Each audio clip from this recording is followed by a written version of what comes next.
अस्सलाम वालेकुम। Welcome to my channel voice over by Amna Shah. I hope कि आप खुश होंगे। कहानी शुरू करने से पहले आपसे रिक्वेस्ट है कि अगर आपको मेरा कंटेंट पसंद आता है तो प्लीज़ मेरे चैनल को सब्सक्राइब करें। आइए मलिक सफदर हयात की एक और सनसनीखेज तफ्तीशी कहानी सुनते हैं। मंजर रोंगटे खड़े कर देने वाला था। चौधरी फरजंद अली की लाश को दो मुतवाज़ी हिस्सों में तकसीम करके निशाने इबरत बना दिया गया था। एक हफ्ते बाद इसकी शादी खाना आबादी होने वाली थी।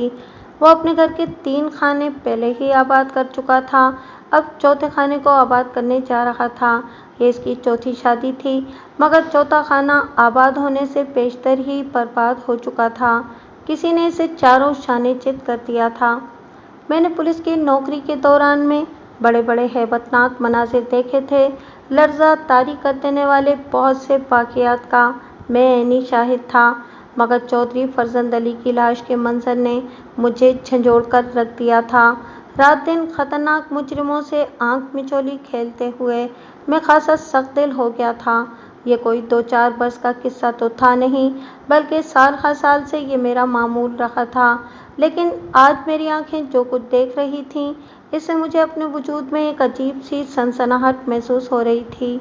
मेन रोड से चौधरी फरजंद अली की हवेली की तरफ जाने वाली सड़क हाल ही में बनी थी।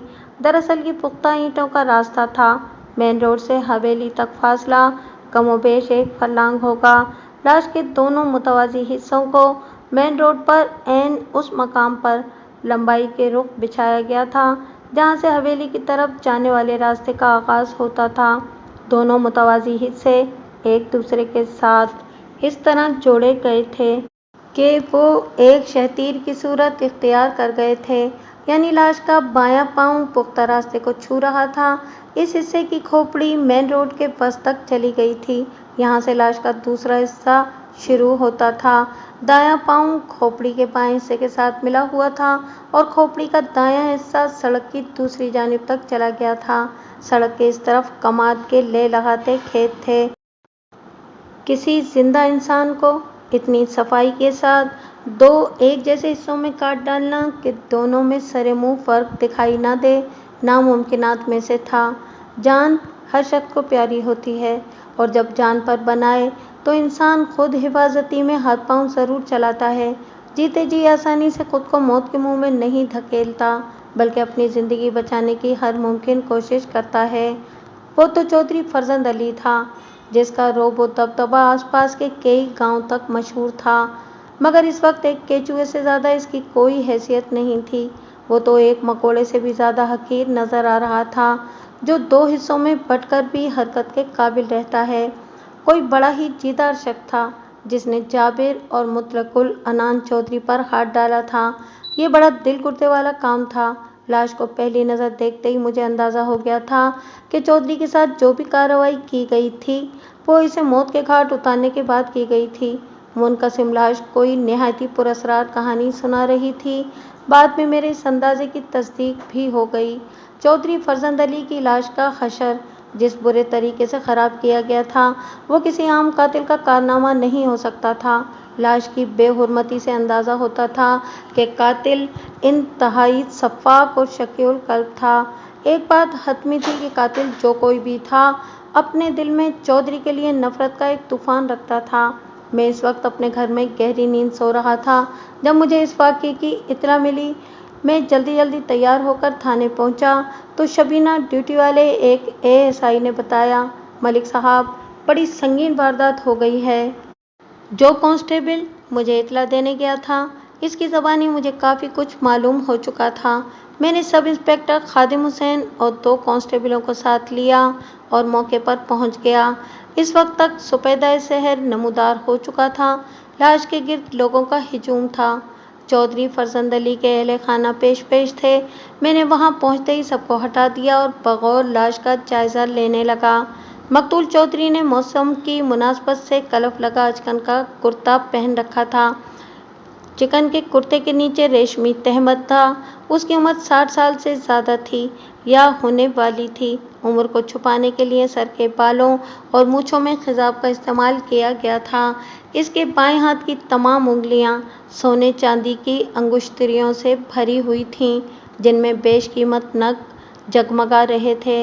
इनमें सबसे नुमायां एक याकूत था जो एक भारी तलाई अंगूठी में जड़ा हुआ था। मज़कूरा याकूत किसी भी तरह 20 कैरात से कम का नहीं था। चौधरी का लिबास भी उसके जिस्म के साथ ही 2 हिस्सों में तकसीम हो चुका था। कुर्ते के नीचे एक सफ़ेद शलूका झांक रहा था, जिसकी दाएं ज़ेरी जेब खासी फूली हुई थी। मेरी तलाश पर इसमें से बड़े नोटों की सूरत में एक भारी रकम बरामद हुई। ये बात ताज्जुब खेज थी कि कातिल ने कोई भी कीमती चीज़ उड़ाने की कोशिश नहीं की थी।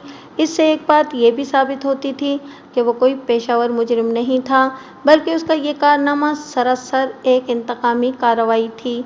शलूके की बालाई जानिब जेब में से एक तहशुदा पर्चा भी बरामद हुआ, जिस पर एक अजीबो-गरीब नुस्खा तहरीर था। वो इस वक्त मेरी समझ में नहीं आया था। बहरहाल वो पर्चा मैंने अपने पास महफूज कर लिया। मुनकसिम खोपड़ी के बाएं हिस्से में कान से थोड़ा ऊपर मुझे एक चोट का निशान भी दिखाई दिया। ज़र्ब किसी आईनी चीज़ से लगाई गई थी। चोट की जगह पर एक घूमर सा बन गया था, ताहम वहाँ से खून वगैरह नहीं निकला था। गालिबन चौधरी को 2 पीस करने से पहले इसे चोट के जरिए दुनिया और माफिया से बेखबर किया गया था। बाल्फाज़े दीगर मौत की नींद सुला दिया था। एक बात ने मुझे चौंकने पर मजबूर कर दिया। चौधरी ने कीमती मिकेशन जूते पहन रखे थे, मगर अब इसका दायां पाँव नंगा था, सिर्फ बाएं पाँव में जूता मौजूद था। इस बात से मुझे हैरत तो हुई, लेकिन मैंने सोचा शायद लाश को यहाँ पहुँचाने में कहीं गिरा गया होगा। ये कोई इतनी अहम बात नहीं थी। मैंने चंद मोतबर अफराद की मौजूदगी में मुशीरनामा यानी वक़ुआ का नक्शा तैयार किया और चौधरी फरजंद अली की लाश को पोस्टमार्टम के लिए शहर के अस्पताल भिजवा दिया। चौधरी का जवां साल बेटा तारिक महमूद पोस्टमार्टम के हक में नहीं था।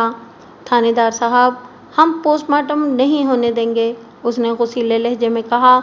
अब्बा जी के साथ पहले क्या कम हुई है, अब कौन सी कसर बाकी है? मैंने इसके कंधे पर हाथ रखते हुए कहा, हमें ज़ाब्ते की कार्रवाई तो हर सूरत में करना ही पड़ती है। मैंने सारे ज़ाब्ते देख रखे हैं पुलिस वालों के। इसके लहजे में बदतमीज़ी का अंसर नुमायां था। मुझे कानून पढ़ाने की कोशिश न करें थानेदार साहब। कोई और वक्त होता तो मैं चौधरी ज़ादे को इस अंदाज़े गुफ्तगू पर इसका मिजाज दुरुस्त कर देता, मगर मैंने तहम्मुल का मुजाहरा करते हुए कहा, मुझे तुमसे दिली हमदर्दी है बेटा। मैं तुम्हारे बाप के कातिल को जल्द से जल्द ढूंढ निकालूंगा। कोई ज़रूरत नहीं मुझे झूठी तसल्लियाँ देने की, वो बिफर कर बोला। मेरे बाजुओं में बहुत ताकत है, अब वो हरामखोर मेरे हाथों से बच नहीं सकेगा। एक खुश लिबास अधेड़ उम्र शख्स ने आगे बढ़कर तारिक को बाजू से थाम लिया। जज्बाती ना हो पुत्र, मलिक होरानू अपना काम करने दे। चाचा छड़ दे मैनू, मैं अब्बा जी दी लाश नहीं जाने दूंगा। मुझे पता है अस्पताल वाले मुर्दे को किस तरह चीर फाड़ कर रख देते हैं। अब और क्या चीर फाड़ करेंगे वो? अधेड़ उम्र शख्स ने चौधरी की लाश को देखते हुए कहा।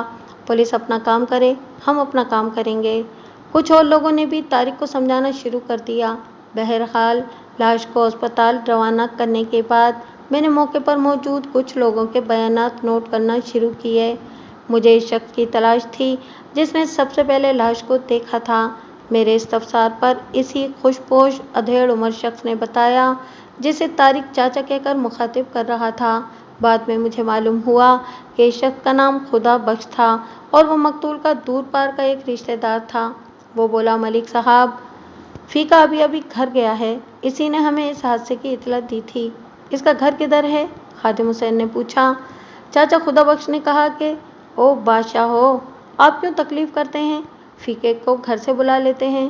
फिर इसने एक नौमुल लड़के को इशारे से अपने पास बुलाकर कहा, ओए काके, नस के जा, अपने अब्बे को कहकर फ़ौरन हवेली में ले आ। इसके बाद मुझे मुखातिब करते हुए उसने कहा, मलिक साहब, आप भी हवेली में चलें, बाकी की कार्रवाई वहीं चलकर करेंगे। इसकी तजवीज़ माकूल थी। मैंने कांस्टेबलों को वक़ुआ पर छोड़ा और ख़ुद खादिम हुसैन के साथ हवेली का रुख किया। हवेली में एक कोहराम मचा हुआ था। हमें बैठक में बिठाया गया। अंदरूनी कमरों से रोने पीटने की आवाज़ें आ रही थीं। थोड़ी देर में रफ़ीक और फ़िका भी वहाँ पहुँच गया। वो लगभग 27-28 साल का एक सेहतमंद शख्स था। वो गांव का मोची था। उसने बताया कि वो फजर की अजान के साथ उठने का आदी था और मुंह अंधेरे ही अपने मवेशियों के चारे के लिए घर से निकल जाता था। आज जब वो बड़ी सड़क पर पहुंचा तो इसे वहां कोई चीज़ पड़ी दिखाई दी। रात खासी तेज आंधी भी आई थी। उसने सोचा कि शायद कोई दरख्त वगैरह गिर गया है, मगर करीब पहुंचकर उसके औसान खता हो गए। वो वहशतज़दा अंदाज में दौड़ते हुए वापस पलटा और लाश लाश चीखता हुआ गांव में दाखिल हो गया। इस वक्त तक उसे मालूम नहीं था कि वो लाश चौधरी फरजंद अली की थी। वो खामोश हुआ तो मैंने पूछा, तुम अमूमन कितने बजे घर से निकलते हो? अजानों के फौरन बाद जनाब। उसकी आवाज़ में खौफ की झलक थी। खादिम हुसैन ने सख्त लहजे में कहा, ओए बंदे दे पुत्र, अजान के बाद तो लोग सीधे मस्जिद की तरफ जाते हैं। मैं कभी कभी नमाज भी पढ़ लेता हूँ जी। मैंने पूछा, तुम जब सड़क पर पहुँचे तो क्या देखा था तुमने वहाँ? कुछ ना पूछें जनाब, मुझे तो बताते हुए भी खौफ महसूस हो रहा है। उसने एक झुरझुरी लेते हुए बताया, चौधरी साहब बड़ी बुरी हालत में पड़े हुए थे। मैं तो इन्हें देखते ही उल्टे कदमों वापस भाग आया था। तो तुमने लाश को देखते ही पहचान लिया था कि वो चौधरी साहब हैं? मैंने इसे घूरा। इस वक्त तो अच्छा खासा अंधेरा था। उसने सहमी हुई नज़रों से मुझे देखा, फिर डरे डरे लहजे में कहा, ये तो मुझे बाद में पता चला था जी कि वो लाश चौधरी साहब की थी। इस वक्त तो मुझे अपना कोई होश भी नहीं था। मुझे तो ये भी पता नहीं चला कि मैं किस तरह वापस पहुंचा था। तुमने लाश के नज़दीक कोई गैर मामूली हरकत नहीं नोट की थी? मैंने पूछा, मेरा मतलब है कि तुमने लाश के आसपास किसी को देखा था? मुझे कुछ याद नहीं है जनाब। वो रोनी सूरत बनाकर बोला, मैं कुछ नहीं जानता। फीके मोची की बातों से मैंने अंदाज़ा लगा लिया था कि वो तरोकोई से काम नहीं ले रहा था। गोया इसके साथ वक्त ज़ाया करने का कोई फ़ायदा नहीं था। मैंने एक दो ज़िमनी सवालात के बाद उसे जाने दिया। ताज़ियत के लिए आने वाले लोगों से हवेली भरती जा रही थी। इनमें ऊंचे ऊंचे शिमलों वाले कुछ अफराद भी शामिल थे, जो यकीनन चौधरी फरजंद अली के अजीज़ों अकारिब थे। मैं मकतूल चौधरी की बेवाओं से भी मुलाकात का इरादा रखता था, मगर फ़िलहाल ऐसा होता नज़र नहीं आता था।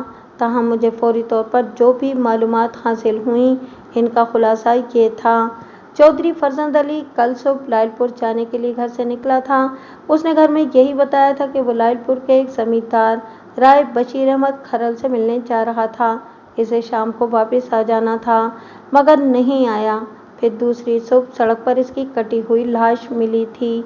मैं जानता था कि चौधरी टाइप के लोग जब घर से निकलते हैं तो इनके साथ साथ हाशिया बरदार भी चलते हैं, जिससे चौधरी के रौब और शानो शौकत में इजाफा होता है। अपने ख्याल की तस्दीक के लिए मैंने तारिक महमूद से दरियाफ्त किया, क्या चौधरी साहब कल घर से अकेले ही निकले थे? वो अब खासी हद तक नॉर्मल हो चुका था। उसने जवाब दिया, नहीं जनाब, वो अकेले नहीं गए थे। शौका गुज्जर भी उनके साथ था। शौके गुज्जर को मैं अच्छी तरह जानता था। उसका सीधा नाम शौकत अली था और उसका शुमार चौधरी फरजंद अली के ख़ास आदमियों में होता था। मेरी इतलात के मुताबिक शौका गुज्जर और बूटा अराई चौधरी के दो बाजू थे। इन्हें हर किस्म के जायज़ और नाजायज़ कामों में चौधरी की पुश्त पनाही हासिल थी। मुझे शेखुपुरा के इस थाने में तैनात हुए अभी थोड़ा ही अरसा हुआ था। पहली ही मुलाकात में चौधरी फरजंद अली के बारे में मेरी राय खराब हो गई थी। इसने मुझे भी अपने रोब में लेने के लिए चौधराहट का इस्तेमाल किया था, मगर अभी तक इसे कोई कामयाबी नहीं हुई थी कि इसका वक्त पूरा हो गया था। मैंने पूछा, शौका गुज्जर कहाँ है? इसका अभी कुछ पता नहीं चला। तारिक ने बताया, वो घर भी नहीं पहुंचा। मुझे चौधरी साहब की सारी बीवियों के बयान भी लेने हैं। मैंने उठकर खड़े होते हुए कहा, मैं शाम में फिर आऊँगा। इस दौरान में अगर शौका गुज्जर आ जाए तो इसे थाने भेज दें। चौधरी फरजंद अली के जुल्म सितम की दास्तानें और अय्याशियों के किस्से मुझसे छुपे हुए नहीं थे। मुझे इस थाने में आते ही मालूमात हो गई थी कि 2 साल पहले इंतकाम की आग में अंधे होकर चौधरी ने गांव के एक घर में आग लगवा दी थी। घर के मकीनों को इतना बेबस कर दिया गया था कि वो अपनी जानें बचाने के लिए घर से बाहर भी नहीं निकल सके थे और अंदर ही जलकर राख हो गए थे। इनका कसूर सिर्फ इतना था कि इस घर के एक फर्द ने चौधरी फरजंद अली की जवां साल बेटी खालिदा परवीन को पसंदीदगी की निगाह से देखना शुरू कर दिया था। मैं हवेली से निकलने से पहले तारिक को एक तरफ तन्हाई में ले गया और पूछा, चौधरी साहब की किसी से दुश्मनी वगैरह तो नहीं थी? देखें मलिक साहब, इंसान के दोस्त दुश्मन तो होते ही हैं, वो हिचकिचाहट आमेज लहजे में बोला, पर ऐसा कोई दुश्मन नहीं था जो इतनी जुर्रत करता। मैंने सुना है कि बूटा आरई आजकल चौधरी साहब से नाराज रहने लगा था। मैंने टटोलने वाले अंदाज में कहा, चौधरी साहब की चौथी शादी? मैंने दानिस्ता अपना जुमला अधूरा छोड़ दिया था। वो जुज़बुज़ होकर बोला, ऐसी कोई बात नहीं है जी, बूटा अब्बा जी का बहुत वफादार है जी, ऐसी छोटी मोटी बातों को वो अहमियत नहीं देता।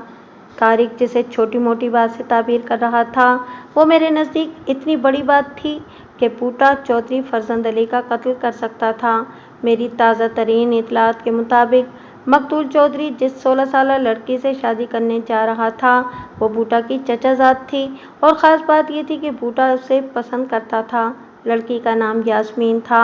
यास्मीन का बाप फ़तेह मोहम्मद एक गरीब मज़ारे था। यास्मीन के वालिदैन इस बात से बखूबी आगाह थे कि बूटा इनकी फर्जंदी में आने का इरादा रखता था, मगर चौधरी फरजंद अली के सामने वो मजबूर हो गए थे। वो चौधरी की मुखालिफत मोल लेने का तसव्वुर भी नहीं कर सकते थे। मैंने तारिक को मज़ीद कुरेदते हुए पूछा, बूटा हवेली में कहीं नज़र नहीं आया? क्या इसको पता नहीं कि चौधरी साहब के साथ कितना बड़ा हादसा पेश आ चुका है? वो इधर उधर देखते हुए बोला, मैंने बूटा को कल से नहीं देखा। हो सकता है कि अब्बा जी ने इसे किसी ख़ास काम से कहीं भेजा हो। तुम्हारा क्या ख्याल है? मैंने एक लम्हा सोचने की अदाकारी करते हुए कहा, कहीं बूटा भी कल चौधरी साहब के साथ ही लायलपुर तो नहीं चला गया था? मैं इस बारे में कुछ नहीं जानता। अच्छा ठीक है, मैंने कहा, मैं दोबारा आऊँगा। इस दौरान में अगर कोई ख़ास बात पता चले तो फ़ौरन मुझे बताना। उसने उस बात में सर हिला दिया। हम हवेली से निकले तो सब इंस्पेक्टर खादिम हुसैन ने कहा, अब क्या इरादा है मलिक साहब? ज़रा बूटे को भी देख लें। मैंने जवाब दिया, हो सकता है कि वो घर में मिल जाए, और अगर ना मिला तो उसके बारे में कुछ तो मालूम होगा। उसका यूं अचानक मंजर से गायब हो जाना तशवीशनाक है। बूटे आरई का घर हवेली से ज़्यादा दूर नहीं था। दरवाज़ा एक ज़ईफ़ुल उमर शख्स ने खोला। अपने सामने पुलिस को देखकर उसके चेहरे पर खौफ के आसार नमूदार हुए। मैंने इसकी कैफियत को नज़रअंदाज करते हुए कहा, बूटा कहाँ है? बूटा? क्यों, खैरियत तो है? उसने अटक अटक कर अपनी बात पूरी की। बूटा तो घर पर नहीं है। उसके साथ ही उसने दरवाज़ा बंद करने की कोशिश की। गुलाम हुसैन ने हाथ बढ़ाकर दरवाजे को पकड़ लिया, फिर बोला, मलिक साहब ये बूढ़ा ऐसे नहीं मानेगा, आओ अंदर चलते हैं। आप ज़बरदस्ती क्यों घर में घुस रहे हैं? बूढ़ा मिनमिनाया, हमने क्या कसूर किया है? आप बूटे पुत्र को किस लिए तलाश कर रहे हैं? उसने चौधरी साहब का कत्ल किया है। मैंने सख्त लहजे में कहा, वो बचकर नहीं जा सकता। ये झूठ है। वो तेज़ आवाज़ में बोला, बूटा तो 2 दिन से गांव में नहीं है। फिर सच क्या है? मैंने पूछा। उसने झांककर गली में दाएं बाएं देखा, फिर रास्ता छोड़ते हुए बोला, आप लोग अंदर आ जाएं। उसने हमें एक कमरे में बिठाया। मैंने कहा, ये बात तो तुम्हें भी मालूम हो चुकी होगी कि आज सुबह चौधरी फरजंद अली की लाश मिली है। इन्हें बड़ी बेदर्दी से कत्ल किया गया है। मैंने भी इनकी लाश देखी है, पर क्या? गुलाम हुसैन ने डांट कर कहा, चाचा सीधी तरह सब कुछ सच सच बता दे, वरना हमें सख्ती करना पड़ेगी। हम तुझे थाने में बंद कर देंगे।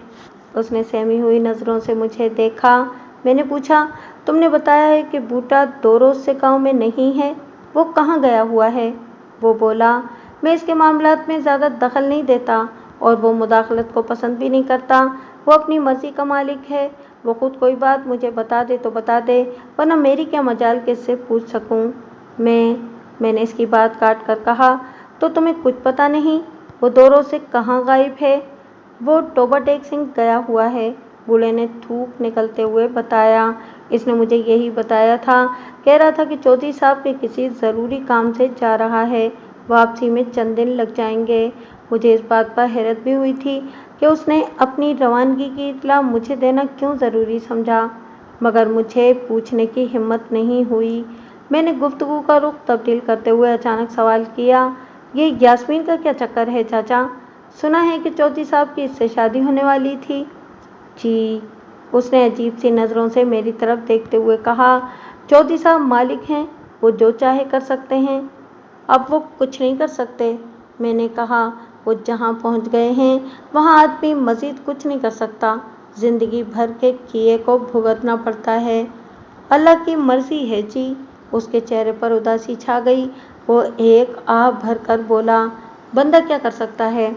बंदा बहुत कुछ कर सकता है चाचा, मैंने उसकी आंखों में देखते हुए कहा, जैसे बूटे ने बहुत कुछ कर दिखाया है।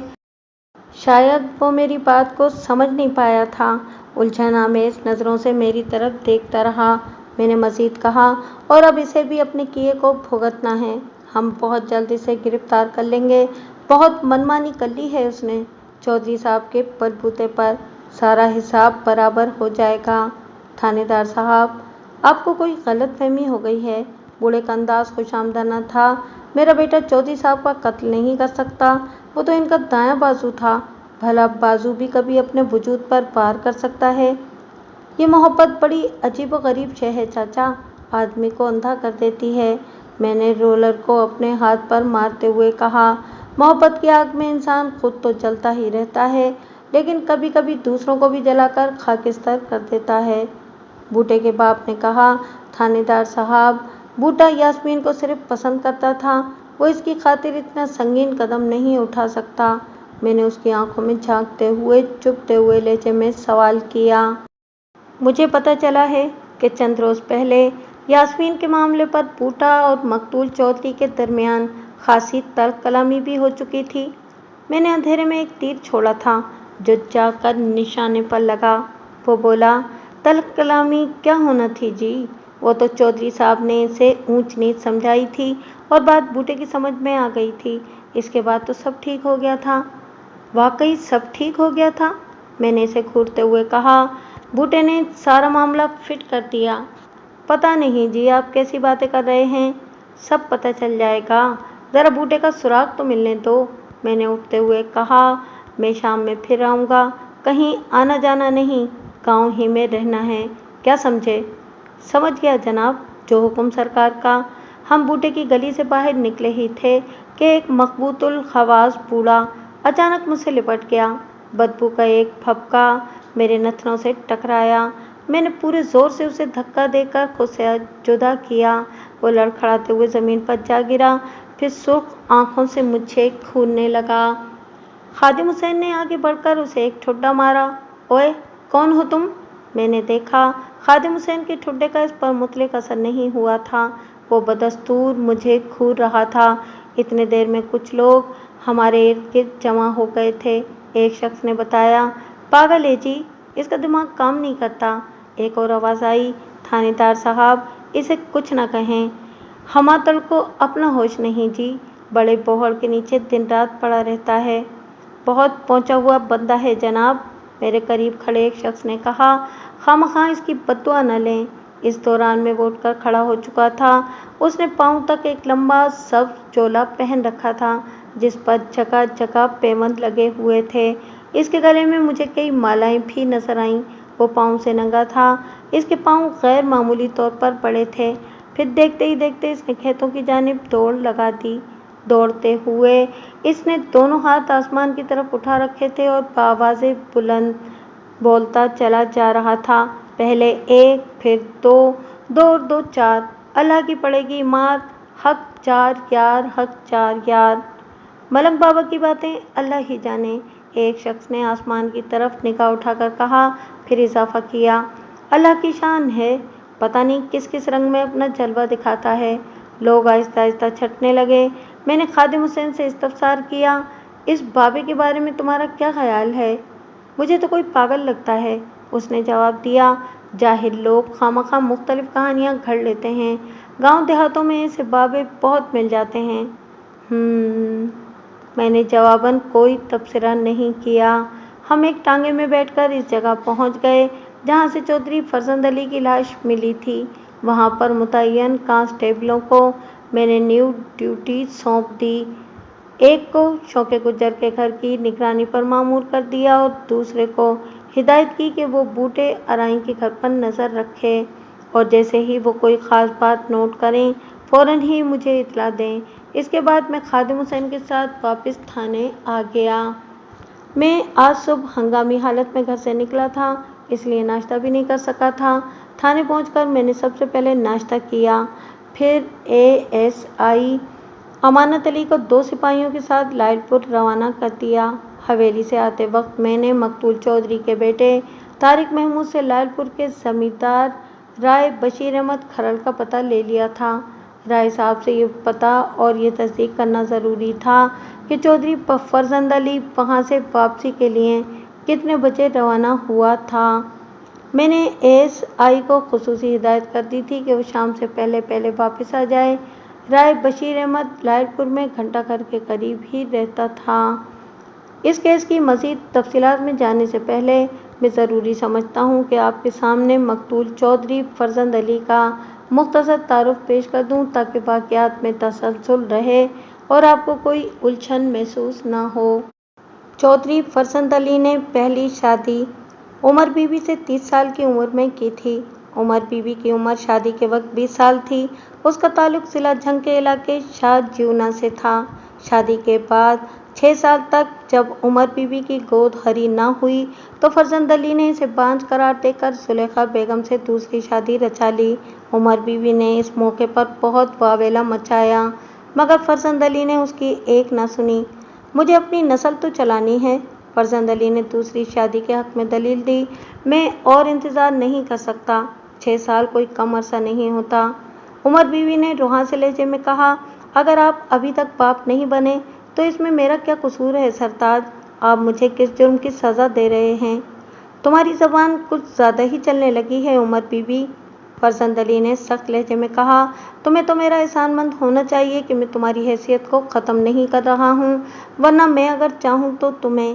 نہیں سرتاج، ایسی بات منہ سے نہ نکالیں، عمر بی بی نے فرزند علی کو منت سماجت کرتے ہوئے کہا اور ہونٹوں پہ ہاتھ رکھ دیے۔ اگر آپ کو میری پرواہ نہیں ہے تو کوئی بات نہیں، مگر میں آپ سے جدائی برداشت نہیں کر سکوں گی۔ میں تو آپ کے بغیر زندگی کا تصور بھی نہیں کر سکتی۔ آپ چاہے میرے ساتھ جیسا بھی رویہ رکھیں، میری محبت میں فرق نہیں آئے گا۔ میں یہ سب کچھ اپنے نصیب کا لکھا سمجھ کر قبول کر لوں گی۔ اگرچہ فرزند علی اور زلیخا بیگم کی شادی کی مخالفت عمر بی بی کے گھر والوں کے ساتھ ساتھ فرزند علی کے خاندان والوں نے بھی کی تھی، مگر فرزند علی نے ہر مخالفت کا مقابلہ بڑی ڈٹائی سے کیا تھا۔ وہ اپنے دفاع میں دوسری شادی کا جو جواز پیش کرتا تھا وہ بڑا ٹھوس اور ناقابل تردید تھا۔ ہر شخص کو یہ حق ہے کہ وہ اپنی نسل آگے بڑھائے۔ زلیخا بیگم سے اوپر تلے 3 لڑکیاں پیدا ہوئیں۔ 4 سال بعد ہی فرزند علی تیسری شادی کے لیے پر تول رہا تھا۔ میں تو بانجھ نہیں ہوں چودھری صاحب، زلیخا بیگم فرزند علی کو چودھری صاحب کہہ کر مخاطب کرتی تھی۔ ماشاء اللہ، میری چاند سی 3 بیٹیاں ہیں، آپ کو کس چیز کی کمی ہے؟ بھلیے لوگ کے دھیاں تو پرائے دھن ہوتی ہیں، فرزند علی نے نرم لہجے میں کہا۔ یہ سدا ہمارے ساتھ تو نہیں رہ سکتی نا، ایک دن یہ اپنے گھر کی ہو جائیں گی۔ آپ اتنے نا امید کیوں ہوتے ہیں؟ زلیخا بیگم نے سمجھانے والے انداز میں کہا۔ 3 لڑکیاں پیدا ہو جانے کا مطلب یہ تو نہیں کہ اب آئندہ بھی لڑکیاں ہی ہوں گی۔ اللہ خیر کرے، اگلے سال ہمارے گھر میں لڑکا بھی تو آ سکتا ہے۔ کہتی تو تم ٹھیک ہی ہو، فرزند علی نے کچھ سوچتے ہوئے کہا۔ چلو میں 1 سال انتظار کر لیتا ہوں، اور اگر اب بھی ہمارے گھر میں لڑکی… زلیخا نے قطع کلامی کرتے ہوئے کہا۔ بیٹیاں اللہ کی رحمت ہوتی ہیں، لیکن مجھے تو اپنی نسل چلانے کے لیے اولاد نرینہ درکار ہے، فرزند علی نے بدستور نرم لہجے میں کہا۔ اگلے سال بیٹا آنا چاہیے، انشاءاللہ بیٹا ہی آئے گا، زلیخا نے پر امید لہجے میں کہا۔ عمر بی بی کی بنسبت زلیخا سے فرزند علی کا رویہ خاصا مختلف تھا۔ شاید اس کی وجہ یہ رہی ہو کہ زلیخا نے اسے باپ بنا دیا تھا، مگر وہ پوری طرح مطمئن اب بھی نہیں تھا۔ وہ مطمئن ہوتا بھی کیسے؟ نئی سے نئی عورت تو اس کی کمزوری تھی، عورت کا حصول اس کے لیے کوئی مسئلہ تو تھا ہی نہیں۔ اس کی غیر نصابی سرگرمیاں तो 12 महीने जारी रहती थीं, मगर अपनी चौधराहट का भरम कायम रखना भी ज़रूरी था। दूसरों की नज़रों में खुद को मुअज़्ज़ज़ साबित करने के लिए ये बात बहुत अहम थी कि चौधरी साहब सिर्फ अपनी अज़दवाज तक ही महदूद थे। उमर बीवी ने दिल पर पत्थर रख लिया था। बड़ी होने के नाते सारी हवेली का इंतज़ाम व इंसराम इसी के हाथ में था। ज़ुलेखा की दी हुई मुद्दत गुजर गई, मगर कुछ भी ना हुआ, ना लड़का और ना ही लड़की। फिर 1 साल और गुजर गया। ये साल भी खाली गया था। ज़ुलेखा रात दिन परेशान रहने लगी थी। इसे हर वक्त धड़का लगा रहता था। फिर एक रात फरजंद अली ने इसके सर पर बम फोड़ ही दिया। मैंने तुम्हारी बात रख ली, एक छोड़ 2 साल तक इंतज़ार कर लिया। फरजंद अली ने गैर जज्बाती लहजे में कहा, अब तुम भी अपना वादा पूरा करो। मैं मरने से पहले अपनी नस्ल की बुनियाद रख जाना चाहता हूँ। अल्लाह खैर करे, आपको मेरी उम्र भी लग जाए चौधरी साहब। ज़ुलेखा ने तशवीशनाक अंदाज में दिल थाम लिया। आप ऐसी बातें क्यों कर रहे हैं? फरजंद अली ने कहा, मैं 42 साल का हो चुका हूँ, अब और कितना जीऊँगा? आदमी सदा जवान थोड़ी ही रहता है। बुढ़ापा बड़ी जालिम चीज़ होती है। मरे हैं आपके दुश्मन, ज़ुलेखा ने तसल्ली आमेज़ लहजे में कहा, और बुढ़ापा तो आपसे कोसों दूर है चौधरी साहब। ज़ुलेखा के मायनेखेज़ अंदाज पर फरजंद अली ने मुँह चौपट ताव देते हुए कहा, तुम तो मेरे दिल की मलका हो। इतने अरसे में तुमने देख लिया है कि उमर बीवी को मैं कोई अहमियत नहीं देता हूँ। मेरी सारी तवज्जो तुम पर ही मरकूज़ रहती है। आने वाली भी तुम्हारी ही नौकरानी बनकर रहेगी। मुझे किसी नई नौकरानी का शौक़ नहीं है। ज़ुलेखा ने मीठी नाराज़गी से कहा, हवेली में नौकरानियों की क्या कमी है? मैं तो आपकी नौकरानी बनकर रहना चाहती हूँ। फरजंद अली ने उसका दिल बहलाने की खातिर कहा, तुम नौकरानी नहीं रानी हो, मेरे दिल की रानी। आप मुझसे एक वादा करें चौधरी साहब। फरजंद अली ने सवालिया नज़रों से उसकी जानिब देखा। उसने कहा कि आप मेरी ज़िंदगी में दूसरी शादी नहीं करेंगे। मैं ऐसा कोई वादा नहीं कर सकता, उसने रूखे फीके लहजे में जवाब दिया। तुम मुझ पर भरोसा रखो, तुम्हारे लिए मेरी मोहब्बत में कोई फ़र्क नहीं आएगा। ज़ुलेखा ने बहस को मज़ीद नहीं बढ़ाया, बल्कि खामोशी इख्तियार कर ली। अपनी नाराज़गी का इज़हार उसने इस तरीके से किया कि बच्चियों को लेकर मैके चली गई। उसके वालिदैन एक करीबी गांव में रहते थे। उसका ख्याल था कि चंद रोज़ ही में चौधरी का दिल बच्चियों के लिए तड़पेगा और वह इसे मना कर ले जाएगा, मगर ये इसकी भूल थी। इसे मैके आए हुए 10 दिन ही गुजरे थे कि इत्तला मिली कि चौधरी फरजंद अली की हवेली में तीसरी शादी की तैयारियां शुरू हो चुकी थीं।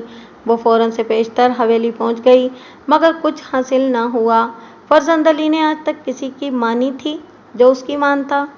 किस्सा मुख्तसर, हाजरा फरजंद अली की तीसरी बीवी बनकर हवेली में आ गई। ज़ुलेखा के दिल पर आरे चल रहे थे, मगर वो बेबस थी। सितम ज़रीफ़ी की बात यह थी कि इसे अपने घर वालों से किसी किस्म के ताउन की उम्मीद नहीं थी।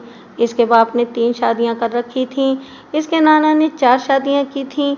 एक से ज़्यादा शादियां करने को इनके ख़ानदान में मायूब नहीं समझा जाता था। उमर बीबी और ज़ुलेखा की बनिस्बत हाजरा हुस्न व जमाल में अपनी मिसाल आप थी, फिर वो उम्र में भी इनसे छोटी थी। फरजंद अली दिलो जान से इस पर फरिफ्ता हो गया, मगर कुदरत को कुछ और ही मंजूर था। शादी के 3 साल बाद हाजरा को हैजा हो गया और वो देखते ही देखते चल बसी। इस 3 साला अज़दवाजी ज़िंदगी की रफ़ाक़त के नतीजे में 2 बच्चे पैदा हुए, एक लड़का तारिक महमूद और एक इससे छोटी 1 साल खालिदा परवीन। गोया चौधरी फरजंद अली की औलाद नरीना की ख्वाहिश बिलाखिर पूरी हो गई। फिर 18 साल तक चौधरी ने शादी का नाम नहीं लिया। इसे अपनी नस्ल जारी रखने के लिए एक फरजंद अर्जुमंद मिल गया था। इसका मकसद पूरा हो चुका था, मगर इस दौरान में भी इसकी आउटडोर मुहिम्मात जारी थीं। चौथी टाइप लोगों को अपनी धाक कायम करने और इसे बरकरार रखने के लिए लश्करों की ज़रूरत होती है, जो इनके मुखालफिन को कुचलकर इनकी अज़मत का परचम सर बुलंद रखते हैं। ऐसे ही 2 लश्करे चौधरी फरजंद अली ने भी पाल रखे थे, शौकत अली उर्फ शौका गुज्जर और बूटा अराई। इन दोनों बदमाशों ने पूरे इलाके में अंधेर मचा रखी थी। मैंने जब इस थाने का चार्ज संभाला तो दूसरे ही रोज़ शौके गुज्जर से वास्ता पड़ गया था। दोपहर का वक्त था कि एक मिस्कीन सूरत शख्स थाने में दाखिल हुआ। उसकी हालत बता रही थी कि किसी ने निहायत बेरहमी से उसे मारा है। मेरे इस्तफसार पर उसने बताया, थानेदार साहब, शराफत का तो ज़माना ही नहीं रहा, गरीब आदमी का तो जीना ही मुश्किल हो गया है। मैंने पूछा, आखिर हुआ क्या है? तुम्हारी ये हालत किसने बनाई है? वो शौका है ना जी, उसने मेरे साथ बहुत ज्यादती की है, उसने गुलूगी लहजे में बताया। झगड़ा किस बात पर हुआ था? एक तो मैंने केले बहुत सस्ते लगा दिए, ऊपर से पैसे भी नहीं दे रहा था। वो चेहरे के जख्मों पर हाथ फेरते हुए बोला। मैंने देखा कि उसकी दाईं आंख के नीचे से लहू रिस रहा था। मेरे इस्तफसार पर उसने तफसील बताते हुए कहा, मैंने इसकी मर्जी के पैसे लगा दिए थे, हालांकि ये मेरी कीमतें खरीद से भी कम थे, पर क्या करें जी, इन गुंडों बदमाशों के शर से महफूज रहने के लिए हमें कभी कभी अपना नुकसान भी करना पड़ता है। इस सरकारी सांड ने 2 दर्जन केले मिनटों में साफ कर दिए और पैसे दिए बगैर चल दिया। मैं इसके पीछे लपका और पैसों का तकाजा किया तो उसने मेरे साथ झगड़ा शुरू कर दिया। मैं अपने मौक़िफ़ पर डटा रहा तो उसने मुझे मारना शुरू कर दिया और मार मार के मेरा हशर ख़राब कर दिया। मैं ताकत में इसका मुकाबला नहीं कर सकता था, इसलिए पिटता रहा और अब आपके पास आया हूँ। आप कैसे कानून के रखवाले हैं? क्या आपकी मौजूदगी में इन कनटुट्टे बदमाशों ने आफत मचा रखी है? आखिरी अल्फाज अदा करते करते उसकी आंखों में आंसू उतर आए थे। क्या नाम है तुम्हारा? मैंने उसके खामोश होने पर पूछा। कहाँ पर केले बेचते हो? वो आंसू पोंछते हुए बोला, मेरा नाम रमज़ान है जी, आटे वाली चक्की के पास फल फ्रूट बेचता हूँ। अच्छा ठीक है, तुम बाहर जाकर बरामदे में बैठो। मैंने कहा। शौके गुज्जर की ज़्यादतियों की दास्तानें मेरे कानों तक पहुंचती रहती थीं, मगर अभी तक मुझे इस पर हाथ डालने का कोई मुनासिब मौका नहीं मिला था। मेरे इल्म में ये बात भी आई थी कि इस थाने में कुछ काली भेड़ें भी मौजूद थीं जो कानून से ज़्यादा चौधरी फरजंद अली के वफादार थे और इसके पालतू गुंडों के स्याह कारनामों की पर्दापोशी करते रहते थे, जिसके बदले में इन्हें मुनासिब नजराने भी मिलते रहते थे। मुझे हर कदम पर फूंक फूंक कर कदम उठाना था। रमज़ान ही वो मजलूम शख्स मेरे कमरे से जैसे निकल कर गया तो मैंने आवाज़ देकर कांस्टेबल को अंदर बुलाया। फिर इससे पूछा कि वो शौके गुज्जर को जानता है। उसने मुतज़ब्ज़ब नज़रों से मुझे देखा, फिर बताया, जी मलिक साहब, शौका यहाँ का बहुत मशहूर शख्स है, इसे फ़ौरन पकड़कर मेरे पास ले आओ। मैंने तहकमाना लहजे में कहा। खैर तो है मलिक साहब? वो पुरतशवीश अंदाज में बोला। क्या शौके ने कोई वारदात शारदात कर दी है? मैंने डांट कर कहा, तुमसे जो कहा जा रहा है वही करो। मैं अभी और इसी वक्त शौके को अपने सामने खड़ा देखना चाहता हूँ। Yes sir. कांस्टेबल ने सैल्यूट मारा और कमरे से निकल गया। 10 मिनट के बाद वो फिर मेरे पास मौजूद था। इस मर्तबा इसके साथ एक कोताकत शख्स भी मौजूद था। वो अपने जुस्से से किसी गेंडे की तरह मजबूत दिखाई देता था। इसके चेहरे को देखते ही अंदाज़ा हो जाता था कि वो एक जालिम, जाबिर और सफाक शख्स था। अपने हुलिये के बरक्स इस वक्त वो मेरे सामने भीगी बिल्ली बना खड़ा था। कांस्टेबल ने एक मर्तबा फिर सैल्यूट मारा। बंदा हाजिर है सर। मैंने महसूस किया कि कांस्टेबल खासा घबराया हुआ दिखाई दे रहा था। वो चोर नज़रों से शौके गुज्जर को भी देख रहा था। मैंने कहा, बरामदे में जो शख्स बैठा हुआ है इसे अंदर ले आओ। वो फरियादी को लेकर अंदर आ गया, फिर दूसरे ही लम्हे वापस जाने लगा। मैं समझ रहा था कि वो शौके का सामना करने से बच रहा था। मैंने फ़ौरन अपने जहन में मौजूद काली भेड़ों की लिस्ट में उसका नाम दर्ज कर लिया। फिर बाआवाज़ बुलंद कहा, कांस्टेबल सुल्तान को फ़ौरन मेरे पास भेजो। सुल्तान एक हट्टा कट्टा जल्लाद सूरत कांस्टेबल था और मेरे थाने का सबसे ज़्यादा मेहमान नवाज सिपाही वाक़ई हुआ था। वो मेहमानों की आवभगत ऐसे शानदार तरीके से करता था कि इनके हलक से बरामद होने वाली सुरीली आवाज़ों से समात की तस्कीन हो जाती थी। सुल्तान आकर शौके गुज्जर के पीछे खड़ा हो गया तो मैंने शौके से पूछा, तुमने बहुत थरथली मचा रखी है इस इलाके में? वो दोनों हाथ जोड़ते हुए नहायत ही पुरसुकून लहजे में बोला, आपको किसी ने मेरे खिलाफ भड़का दिया है सरकार, मैं तो बहुत ही सीधा साधा बंदा हूँ। ओए, जलेबी की तरह सीधे? हम तुम्हें अच्छी तरह जानते हैं। सुल्तान ने एक थप्पड़ रसीद करते हुए कहा, मलिक साहब जो पूछ रहे हैं इसका सीधा सीधा जवाब दो। जितना जी चाहे मार लें सरकार। उसके इत्मीनान में कोई कमी नहीं आई थी। ऐसी मारें बंदे ने बहुत खाई हैं। मैंने घूर कर उसे देखा, फिर रमज़ान की तरफ इशारा करते हुए रोबदार लहजे में पूछा, इस गरीब ने तुम्हारा क्या बिगाड़ा था? तुमने इसके साथ ज्यादती क्यों की? रब्बीसों, मैंने इसे तो कुछ कहा ही नहीं। उसने हिकारत आमेज नज़रों से रमज़ान को देखा। इसने तो मुझे गिरेबान से पकड़ लिया था। मैंने गिरेबान छुड़ाने के लिए जोर लगाया तो ये नीचे गिर गया। सुल्तान ने पीछे से एक जोरदार धक्का दिया, मगर इस पर तो कोई खातिर खा असर नहीं हुआ। मैंने गुस्से में इसे एक रूलर रसीद करते हुए कहा, एक तो तुम इस गरीब के दर्जनों केले डकार गए, पैसे भी नहीं दिए, ऊपर से इसको मारा भी। तुम्हें शर्म नहीं आती बेबस और लाचार लोगों पर जुल्म करते हुए? वो ढिठाई से बोला, माई बाप, मैंने पैसे देने से इनकार तो नहीं किया था, वो तो मेरे पास खुले पैसे नहीं थे। मैंने इससे कहा भी था कि शाम को दे दूंगा, मगर इसने मुझे गिरेबान। ये झूठ बोलता है जनाब, अचानक रमज़ान ने फरियादी लहजे में कहा, इसने मेरे पैसे देने से इनकार कर दिया था। पैसे तो इसका बाप भी देगा चाचा। सुल्तान ने एक जोरदार ठुड्डा शोके की पिंडली पर रसीद किया। इसने दांत कचकचाकर तकलीफ की शिद्दत को बर्दाश्त किया, मगर सताए एहतजाज बुलंद नहीं की। सुल्तान ने मेरी तरफ देखते हुए पूछा, मलिक साहब, अगर इजाज़त हो तो मेहमान को ड्राइंग रूम में ले जाऊं? थोड़ी बहुत खातिर मदारात तो होनी चाहिए ना इसकी। इसी वक्त चौधरी फरजंद अली बनफ्से नफीस दंदनाता हुआ वहां पहुंच गया। मलिक साहब, बड़ी कार्रवाइयाँ डाल रहे हैं आप, वो तन से लबरेज लहजे में बोला। शौके ने क्या कोई कत्ल कर दिया है जो आपने इसे पकड़ रखा है? मुझे इसका अंदाज इंतहाई नागवार गुजरा था, ताहम मैंने तहम्मुल का मुजाहरा करते हुए कहा, चौधरी साहब, हम अपने काम को ज़्यादा बेहतर तौर पर जानते हैं। खैर, आप सुनाएं, आपकी तशरीफ़ आवरी किस सिलसिले में हुई है? वो मूँछों पर ताव देते हुए रऊनत आमेज लहजे में बोला, मुझे पता चला था कि आपने शौके को खामखा बंद कर दिया है। अगर ज़रूरत पड़ी तो बंद भी कर देंगे चौधरी साहब, मैंने उखड़े हुए अंदाज में कहा। हम खामखा कुछ नहीं करते। शौके ने इस शख्स के साथ बहुत ज़्यादती की है। मैंने रमज़ान की जानिब इशारा किया।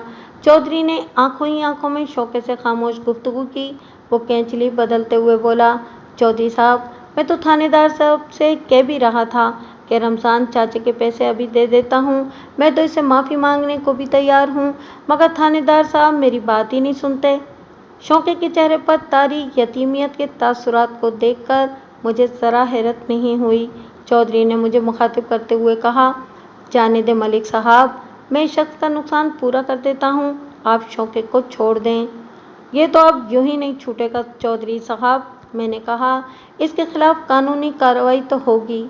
वो अपनी असलियत पर उतर आया। शौका मेरा बंदा है, उसने तपते हुए लहजे में कहा, इसके खिलाफ कार्रवाई आपको बहुत महंगी पड़ेगी। महंगी सस्ती का फैसला तो बाद में होगा चौधरी साहब, मैंने सख्त लहजे में कहा। ये थाना है और मैं यहाँ का इंचार्ज हूँ। आप कानूनी मामलात में मुदाखलत ना करें तो बेहतर है, वरना आपके खिलाफ भी कानूनी चाराजोई की जा सकती है। मेरे अल्फाज ने सनसनाती हुई गोली का काम किया। वो बिपरे हुए लहजे में बोला, मलिक साहब, आपका तबादला भी हो सकता है, मेरी पहुँच बहुत ऊपर तक है।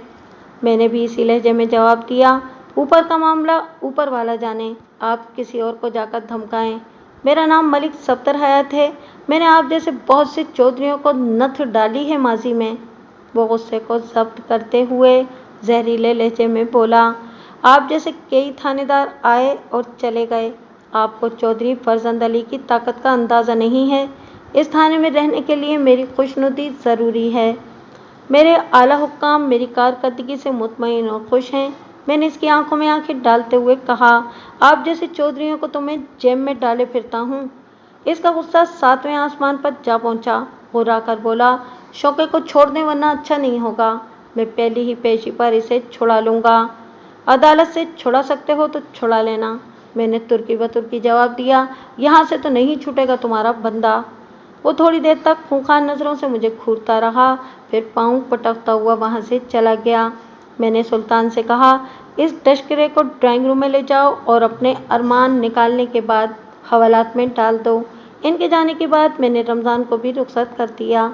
शाम को वो फिर मेरे पास चला आया और गिड़गिड़ाने लगा, थानेदार साहब, मुझे कुछ नहीं चाहिए, आप शौके को छोड़ दें, आपको अल्लाह रसूल सल्लल्लाहु अलैहि वसल्लम का वास्ता, आप मुझ पर रहम करें। मुझे बहुत हैरत हुई। मैंने ज़रा सख्त लहजे में दरियाफ्त किया, अब क्या हुआ? क्या उल्टी सीधी बातें कर रहे हो? कुछ ना पूछें जी, आप बस शौके को छोड़ दें, नहीं तो मैं बर्बाद हो जाऊंगा। कौन बर्बाद कर देगा तुम्हें? मैंने पूछा। मुझे पूरी बात बताओ। वो सख्त खौफज़दा था और ज़बान खोलने पर तैयार नहीं था। ताहम मैंने बहला फुसलाकर उसे एतमाद में लिया और सब कुछ उगलवा लिया।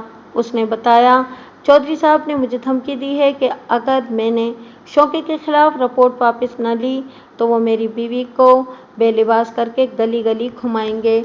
इसकी आंखों से आंसू जारी हो गए। थानेदार साहब, मैं गरीब और कमज़ोर आदमी हूँ, चौधरी साहब का मुकाबला नहीं कर सकता। मेरे छोटे छोटे बच्चे हैं, चौधरी साहब इन पर कहर बनकर नाजिल हो जाएंगे। मैंने तसल्लीआमेज़ लहजे में कहा, तुम फिक्र न करो, मैं चौधरी से निपट लूँगा। तुम्हारे घर की हिफाजत के लिए मैं सिपाहियों की ड्यूटी लगा देता हूँ। कोई फ़ायदा नहीं होगा थानेदार साहब। वो मेरे कदमों में गिरकर ज़ारो कतार रोने लगा। आप मुझ पर तरस खाएं, मैं चौधरी की दुश्मनी मोल नहीं ले सकता। मैं सोच में पड़ गया। मेरे जहन में यह ख्याल आया कि अगर मैंने शौके को नहीं छोड़ा तो मुमकिन है कि अदालत में जाकर रमज़ान अपने दावे ही से मुकर जाए। फिर मेरे लिए मुश्किल हो जाएगी और खामखा रमज़ान की भी शामत आ जाएगी। इसने सही कहा था, कानून सारी उम्र उसकी हिफाजत नहीं कर सकता था। चौधरी किसी भी वक्त और किसी भी अंदाज से इसे अपने इंतकाम का निशाना बना सकता था। हमारे लिए उस वक्त बहुत मुश्किल हो जाती है जब मुद्दई ही ताउन पर आमादा न हो। मजबूरन हमें जुर्म पेश अफराद को छोटे मोटे मामलात के लिए ढील देना पड़ती है और हम इस मौके के इंतज़ार में रहते हैं जब वो किसी संगीन जुर्म में मुलविस होकर पूरी तरह हमारे शिकंजे में आ जाए। मैंने रमज़ान को चौधरी के गैरो गज़ब से महफूज रखने के लिए शौके को ढील देने का फैसला कर लिया और चौधरी के पालतू कुत्तों के बजाय बराह रास्त चौधरी फरजंद अली पर हाथ डालने की तैयारी करने लगा। मुझे अपने मंसूबे में खासी कामयाबी हासिल हो चुकी थी, मगर इससे पहले कि मैं कोई अमली कदम उठाता, चौधरी फरजंद अली को ऊपर वाले ने उठा लिया था। दूसरे रोज़ मैं खासी ताख़ीर से थाने पहुंचा था। गुज़िश्ता रात मैं दोबारा हवेली में गया था और मकतूल चौधरी की बेवाओं से मुलाकात भी की थी, मगर कोई भी ऐसी बात मालूम नहीं हो सकी थी जिसकी मदद से चौधरी के कत्ल के केस में कोई पेशरफ्त होती। चौधरी की पहली बीवी उमर बीबी तो अब इस उम्र को पहुंच चुकी थी कि इसे मिलना ही बेसूद साबित हुआ था। वो बहरी हो चुकी थी और आंखों में भी मोतिया उतर आया था। उसका ज़हनी तवाज़ुन भी दुरुस्त नहीं रहा था। अजीब बहकी बहकी बातें करती थी। इसकी उम्र 50 के लगभग थी। दूसरी बीवी जुलेखा पर 2 साल पहले फालिज का हमला हुआ था और वो बिस्तर की होकर रह गई थी। इसके साथ वक्त ज़ाया करने का भी कोई फ़ायदा नहीं था। जुलेखा की तीनों बेटियां फजीलत, कुलसुम और रज़िया शादीशुदा थीं और अपने बाप की मौत की खबर पाकर आई थीं। इनमें से छोटी लड़की रज़िया की शादी 1 साल पहले हुई थी। इसकी उम्र 20-21 साल रही होगी। मैंने तारिक से पूछा, शौके गुज्जर का कुछ पता चला है? जिस एएसआई को मैंने लालपुर भेजा था उसने आकर बताया था कि चौधरी फरजंद अली राय साहब के पास नहीं गए थे, बल्कि राय बशीर अहमद ने कहा था कि चौधरी तो चंद रोज़ पहले ही इससे मिलकर गया था और अब शादी के बाद ही इसे दोबारा वहां जाना था। मैंने ये सारी तफसील तारिक को भी बता दी थी। मुझे तो उन्होंने यही बताया था जी कि वो लालपुर ही जा रहे हैं। तारिक ने कहा, अब शौका भी गायब है, वही आ जाता तो हकीकत का कुछ तो पता चलता। तुमने मुझे बताया था कि चौधरी साहब ने रात वापस आने का कहा था। मैंने एक अहम सवाल किया, जब चौधरी साहब रात घर नहीं पहुंचे तो घर वालों को कोई तशवीश नहीं हुई? हमने अब इनके बारे में तशवीश में पड़ना छोड़ ही दिया था जी। तारिक ने छत की जानिब देखते हुए जवाब दिया। वो जब लालपुर या खोशाब जाते थे तो अक्सर इन्हें रात भी लग जाती थी। फिर शौका भी इनके साथ था, इसलिए हम मुतमईन थे। लेकिन वो अचानक खामोश हो गया। इसकी आवाज़ भर्रा गई थी। मैंने मौजू तब्दील करते हुए पूछा, बूटा राई तो अभी टोबा टेक सिंह से वापस नहीं आया होगा? उसने चौंक कर मेरी जानिब देखा। आपको किसने बताया? वो टोबा टेक सिंह गया हुआ है, उसके बाप ने। मैंने जवाब दिया, मैं सुबह से भी मिला था। बूढ़ा उसे यही बताकर गया था कि वो चौधरी साहब के किसी ज़रूरी काम से टोबा टेक सिंह जा रहा है। उसका बाप अभी थोड़ी देर पहले ही यहाँ से गया है, तारिक ने बताया। वो भी बूटे के लिए बहुत फिक्रमंद दिखाई दे रहा था। इसे यकीन नहीं था कि बूटे ने इससे सच बोला होगा कि वो टोबा टेक सिंह जा रहा है। इतनी देर में किसी ने आकर बताया कि पुलिस शौके गुज्जर को पकड़कर हवेली की तरफ ला रही है। मैं और तारिक एक साथ बाहर की जानिब लपके। मैंने देखा शौकत 2 सिपाहियों के आगे आगे चलते हुए हवेली के करीब पहुंच चुका था। ये दोनों वही सिपाही थे जिन्हें मैंने शौके और बूटे की निगरानी पर मुतय्यन कर रखा था। शौके की निगरानी पर मामूर सिपाहियों ने मुझे देखते ही कहा, मलिक साहब, मैं तो इसे लेकर थाने की तरफ जा रहा था। रास्ते में मुझे पता चला कि आप यहाँ हैं तो मैं सीधा यहीं चला आया। शौका भी घर आया है। मैंने दूसरे सिपाही को घूरते हुए कहा, तुम यहाँ कैसे नजर आ रहे हो? तुम्हारी ड्यूटी तो मैंने बूटे के घर पर लगाई थी। इस जवासाल सिपाही का नाम जबरू था। वो अपनी सफाई पेश करते हुए बोला, सर जी, ये शौका बहुत शोर मचा रहा था। तुफैल के काबू में ही नहीं आ रहा था। तुफैल इस कांस्टेबल का नाम था जिसने शौके को पकड़ा था। जब ये लोग बूटे की गली के पास से गुजरे तो मैं भी इनके साथ हो गया। शौके गुज्जर से दूसरी बार मेरा आमना सामना हो रहा था, मगर इस वक्त मुझे शौके में वो अकड़ और एतमाद दिखाई नहीं दिया जो पहली मर्तबा नजर आया था। इसे भी चौधरी फरजंद अली की मौत का पता चल चुका था और इसके साथ ही इसकी सारी अकड़ फूंक गायब हो चुकी थी। शौके, तुम तो अब्बा जी के साथ लाइटपुर गए थे, तारिक ने गुस्सीले लहजे में पूछा। फिर इनके साथ ये क्या हो गया? तुम कहाँ मर गए थे? छोटे चौधरी साहब, मुझे क्या पता था इनके साथ ऐसा हादसा पेश आ जाएगा, वरना मैं इन्हें कभी भी अकेला न छोड़ता। उसने नजरें झुकाए झुकाए कहा, काश मैं चौधरी साहब के साथ ही रहता। तुम इन्हें छोड़कर कहाँ चले गए थे? मैंने इसके मुंह पर एक जोरदार तमाचा रसीद करते हुए कहा, हमें सब पता चल चुका है। तुम लोग लाइटपुर तो गए ही नहीं थे, राय साहब ने खुद हमें बताया है। हम तो जड़ानवाला गए थे जनाब, उसने मेरी तरफ देखते हुए बताया। लाइटपुर जाने का तो हमारा कोई प्रोग्राम ही नहीं था। मैंने रूलर से उसके सर को बजाया, फिर दुरुस्त लहजे में सवाल किया, जड़ानवाला किस काम से गए थे और किसके पास गए थे? वो जी क्या वो जी लगा रखी है? मामे खान, जबरू ने उसकी कमर पर एक जोरदार लात मारी। हम कोई तुम्हारी बेबे के नौकर हैं जो तेरी राह देख रहे हैं? जबरू की लात खाने के बाद वो मुंह के बल जमीन पर जा गिरा। जबरू पहले गुजरा के एक थाने में था। हमारे थाने में वो हाल ही में आया था। वो सेहतमंद गबरू जवान था और हर किस्म की गालियां इसे अजबर थीं। तारिक ने शौके की हिमायत में कहा, मलिक साहब, अंदर बैठक में बैठकर पूछगछ कर लें। मैंने महसूस किया कि इसे शौके की इज्जत अफजाई पसंद नहीं आई थी। इसकी बात माकूल थी। हम बैठक में आ गए। मैं और तारिक सोफों पर बैठ गए। जबरू ने शौके को कॉलर से पकड़ रखा था। उसने कॉलर छोड़कर उसकी गर्दन पर एक हाथ जमाया, फिर कहा, मलिक साहब, जो पूछ रहे हैं इसका सही और सीधा जवाब दो। मैंने तुम्हारी बड़ी शौकर सुनी है, 1 मिनट में मक्कू ठप दूंगा। मैंने पूछा, चौधरी साहब, जड़ानवाला किससे मिलने गए थे? कोई बहुत ज़रूरी काम था जी। और ज़रूरी काम के घोड़े बुझारतें डालता है। जबरू ने एक सन्नाटेदार थप्पड़ उसके गाल पर रसीद किया, फिर एक नंगी गाली देते हुए कहा, जल्दी बता, मलिक साहब क्या पूछ रहे हैं? मैं सबके सामने नहीं बता सकता जनाब। कल का शहज़ोर बदमाश आज एक कमज़ोर बकरी के मानिंद मिमिया रहा था। वो तो एक रोबोट था जो अपने आका के इशारे पर नाचता था। इसका पुष्टपना अब इस दुनिया में नहीं रहा था। इसके साथ ही इसकी सारी दहशत भी काफूर हो चुकी थी। इसे थाने ले चले मलिक साहब, सबके सामने बताते हुए इसे शर्म आ रही है। मैं बड़े ठीक ठाक तरीके से इसकी शर्म दूर कर दूंगा, जबरू ने कहा। अगरचे चौधरी तारिक महमूद इस बात के हक में नहीं था कि हम इनके पालतू बदमाश को थाने ले जाएं, मगर खुल्लम खुल्ला वो हमारी मुखालफत भी नहीं कर सकता था। उसका बाप कत्ल हो चुका था और कत्ल होने से पहले वो घर से शौके के साथ निकला था। वो लाइटपुर गए थे या जड़ानवाला या किसी तीसरी जगह। बहरहाल शौके की ज़ात शक से मुबर्रा नहीं थी और ये बात छोटे चौधरी ने भी महसूस कर ली थी, इसलिए इसने कानूनी मामलात में कोई रुकावट नहीं डाली। थाने पहुंचकर मैंने शौके को जबरू और सुल्तान के हवाले कर दिया। ये मेरी अमानत है तुम लोगों के पास, मैंने दोनों को मुखातिब करते हुए कहा। कल मुझे जिंदा चाहिए। बस अब तुम जो जी चाहे इसके साथ करो।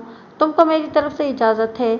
इसकी ऐसी मालिश करो कि जब मैं सुबह से पूछगछ करूं तो मुझे किसी सवाल के जवाब के लिए इंतज़ार न करना पड़े। इसको कानून का सारा सबक एक ही रात में पढ़ा डालो। ओके सर, दोनों ने बैक ज़बान कहा। आप फिक्र ही न करें मलिक साहब, हम इसकी खूब अच्छी तरह गत बनाएंगे। आप जब सुबह आएंगे तो ये रिकॉर्ड की तरह बजने लगेगा। ये पहली बार हमारा रात का मेहमान बन रहा है, मैंने मुस्कुराते हुए कहा, और इसके मंजी बिस्तर का खास ख्याल रखना।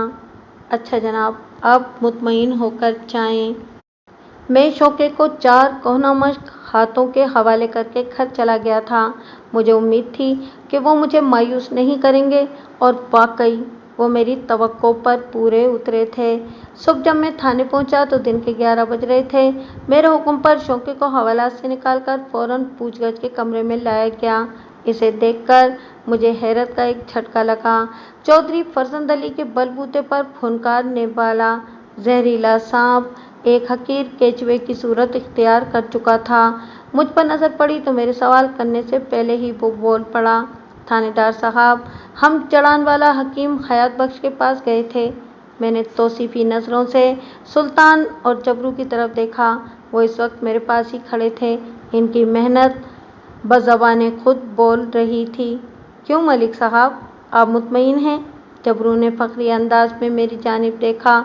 माल तैयार है, आप जो चाहें पूछ लें, यह आपके हर सवाल का तसल्ली बख्श जवाब देगा। अब तुम लोग बाहर चले जाओ, मैंने दोनों से कहा। वो चले गए तो मैंने दरवाज़ा अंदर से बंद कर लिया। फिर शौके गुज्जर के पास आकर सवाल किया, तो तुम लोग लायलपुर नहीं गए थे? नहीं जी, मैंने पूछा। हकीम हयात बख्श के पास क्या लेने गए थे? हकीम साहब बहुत पहुँचे हुए तबीब हैं जनाब, मुर्दे में जान डाल देते हैं। अच्छा, मैंने ताज्जुब अंगेज़ नज़रों से इसे देखा। फिर पूछा, तुम में से कौन मुर्दा था, चौधरी फरजंद अली या तुम? उसके चेहरे पर तकलीफ़ के आसार नमूदार हुए। अपनी पीठ को सहलाते हुए बोला, मैं तो अल्लाह के फजलो करम से फिटफाट हूँ जी। चौधरी साहब हकीम साहब के पास गए थे। मेरे जहन में एक झमाका सा हुआ। मुझे याद आया कि मकतूल चौधरी के शलूके की जेब से एक पर्चा बरामद हुआ था जिस पर कोई नुस्खा वगैरह दर्ज था। वो पर्चा इस वक्त भी मेरी जेब ही में था। मैंने इसे खोलकर पढ़ा। इसमें लिखा था, 30 अदद सेहतमंद केचुए लें, इन्हें 12 घंटों के लिए चाटी की लस्सी में डाल दें। केचुए की यह आदत होती है कि वो मुसलसल मट्टी खाते और खारिज करते रहते हैं। अपनी इस आदत के मुताबिक वो चाटी की लस्सी पीते और खारिज करते रहेंगे। इस अमल के दौरान में इनके जिस्म में मौजूद तमाम मट्टी खारिज हो जाएगी। नतीजे के तौर पर एक वक्त ऐसा आएगा कि वो अपनी जान से हाथ धो बैठेंगे। इन मुर्दा केचुओं को बहुत एहतियात के साथ निचोड़कर किसी सायादार जगह पर रख दें। जब वो अच्छी तरह खुश्क हो जाएं तो पीसकर इनका सफ़ूफ तैयार कर लें। इस सफ़ूफ की 7 पुड़िया बना लें और रोज़ाना रात को सोते वक्त 7 रोज़ तक एक पुड़िया नीम गर्म दूध के साथ इस्तेमाल करें। इंशाअल्लाह फ़ायदा होगा। चौधरी फरजंद अली की जेब से निकलने वाले पर्चे की हकीकत मुझ पर आशिकारा हो चुकी थी। अब ये बात पाए सबूत को पहुंच चुकी थी कि चौधरी की अय्याशियों को महमेज देने में हकीम हयात बख्श का भी हाथ था। मैंने शौके गुज्जर से पूछा, तुम्हारा चौधरी जिस लड़की से चौथी शादी करने वाला था, इसकी उम्र चौधरी की सबसे छोटी बेटी खालदा परवीन से भी 1 साल कम थी। इसे ज़रा भी लाज नहीं आई थी बुढ़े बारे की शादी करते हुए? चौधरी साहब मर्जी के मालिक थे जनाब, वो पहलू बदल कर बोला। हालांकि बूटे ने इन्हें बहुत मना किया था। मैंने महसूस किया कि सीधा बैठने में इसे दिक्कत महसूस हो रही थी। वो बार बार पहलू बदल रहा था। मैंने अगला सवाल किया, तुमने बताया था कि तुम चौधरी फरजंद अली को छोड़कर कहीं चले गए थे? मैं अपनी बहन के पास मानान वाला चला गया था जी, उसने जवाब दिया। मैं चौधरी साहब से इजाज़त लेकर गया था। उन्होंने कहा था कि वो अकेले ही वापस चले जाएंगे। हम मानान वाला बंदा भेजकर तुम्हारी बहन से सब मालूम कर लेंगे। मैंने इसे घूरते हुए कहा, अगर तुम्हारी बात झूठी निकली तो खाल खिंचवाने के लिए तैयार रहना। उन्होंने मुझे बहुत मारा है जनाब। वो सहमी हुई नज़रों से मुझे देखने लगा। आप बार बार मार का जिक्र न करें, अगर सच बोलोगे तो फ़ायदे में रहोगे। वो रोने लगा। मैं सच बोल रहा हूँ जी, मेरे माँ बाप की तौबा जो ज़िंदगी में कभी झूठ बोलूँ। मैंने पूछा, सुना है कि चौधरी जिस लड़की से शादी करने वाला था, इसे बूटा भी पसंद करता था। जी हाँ जनाब, बूटे ने चौधरी साहब को बहुत समझाया था कि वो यास्मीन का ख्याल दिल से निकाल दें, मगर वो माने ही नहीं। उन्होंने जवाबन ये दलील दी थी, बूटे, मैं चाहूँ तो इस गांव की किसी भी लड़की के साथ ज़बरदस्ती सब कुछ कर सकता हूँ। तुम मेरी कुव्वत से बखूबी वाकिफ़ हो, मगर मैं यास्मीन के साथ कोई ज़्यादती नहीं करूँगा। मेरा उस पर दिल आ गया है, मैं इससे बाकायदा शादी करूँगा। बूटे ने खुशामदाना अंदाज में कहा, चौधरी साहब, आपके हुक्म पर सर धड़ की बाजी लगाई है। मैं आपका पूरी उम्र गुलाम बनकर रहूँगा। आप यास्मीन को भूल जाएं। चौधरी ने सीने पर हाथ मारते हुए कहा, कैसे भूल जाऊं? ये नहीं भूलता। उसने अंगुश्ते शहादत से मकाम दिल को ठोका। वो यहाँ बस गई है, अब इसे कोई नहीं निकाल सकता। इस रोज से बूटा बहुत उदास उदास रहने लगा। वो मुझसे अपने दिल की हर बात कह देता था। मैं इसके दिल पर गुजरने वाली कयामत से बेखबर नहीं था, मगर मैं भी इसके लिए कुछ नहीं कर सकता था। चौधरी साहब से टक्कर लेना बूटे के बस में था और न ही मेरे बस में। यास्मीन का बूढ़ा बाप एक गरीब मज़ारे था। चौधरी के दबाव में आकर फतेह मोहम्मद ने बूटे के अपने घर में दाखिले पर पाबंदी लगा दी। बूटा बिल्कुल ही मायूस हो गया। अब उसने हवेली आना भी बहुत कम कर दिया था। ज़्यादातर वो डेरे पर ही रहता था। डेरे पर? क्या मतलब है तुम्हारा? डेरे के जिक्र पर मैं चौंक उठा था। क्या डेरे से तुम्हारी मुराद बूटे का घर है? नहीं जनाब, डेरा तो बाग में है, खेतों के उस पार जो आमों का बाग है ना, वहाँ है डेरा। ये मेरे लिए एक इंकिशाफ था। जाने क्यों तारिक ने भी इसका जिक्र नहीं किया था। मैंने बूटे के घर पर पहरा लगवा दिया था। यह भी तो मुमकिन था कि बूटा डेरे पर ही हो और टोबा टेक सिंह वाली कहानी इसने महज दूसरों को धोखा देने के लिए सुनाई हो। इस बात के इम्कानात थे कि या तो बूटे ने चौधरी का कत्ल किया था या किसी न किसी तरह उसका इस कत्ल से कोई ताल्लुक ज़रूर था। चौधरी इसकी महबूबा को अपनी बीवी बनाने जा रहा था और अचानक कत्ल हो गया था। दूसरी जानिब बूटा भी मंजर से गायब था। मैंने शौके को मज़ीद घिसने की कोशिश करते हुए कहा, तुम्हारा क्या ख्याल है? बूटा चौधरी के सामने बिल्कुल ही बेदस्तोपा था। आपका क्या मतलब है जी? मैंने अपना मतलब वाज़ेह किया। बूटा भी तो चौधरी फरजंद अली का पत्ता साफ कर सकता है। उसने एक झुरझुरी सी ली। उसकी आंखों में खौफ के साए लहराते हुए मुझे नजर आए। वो बोला तो उसकी आवाज़ में भी लर्जिश थी। मुझे क्या पता जनाब, मैं कुछ नहीं जानता। फिर वो मुझसे नज़रें चुराकर दूसरी जानिब देखने लगा।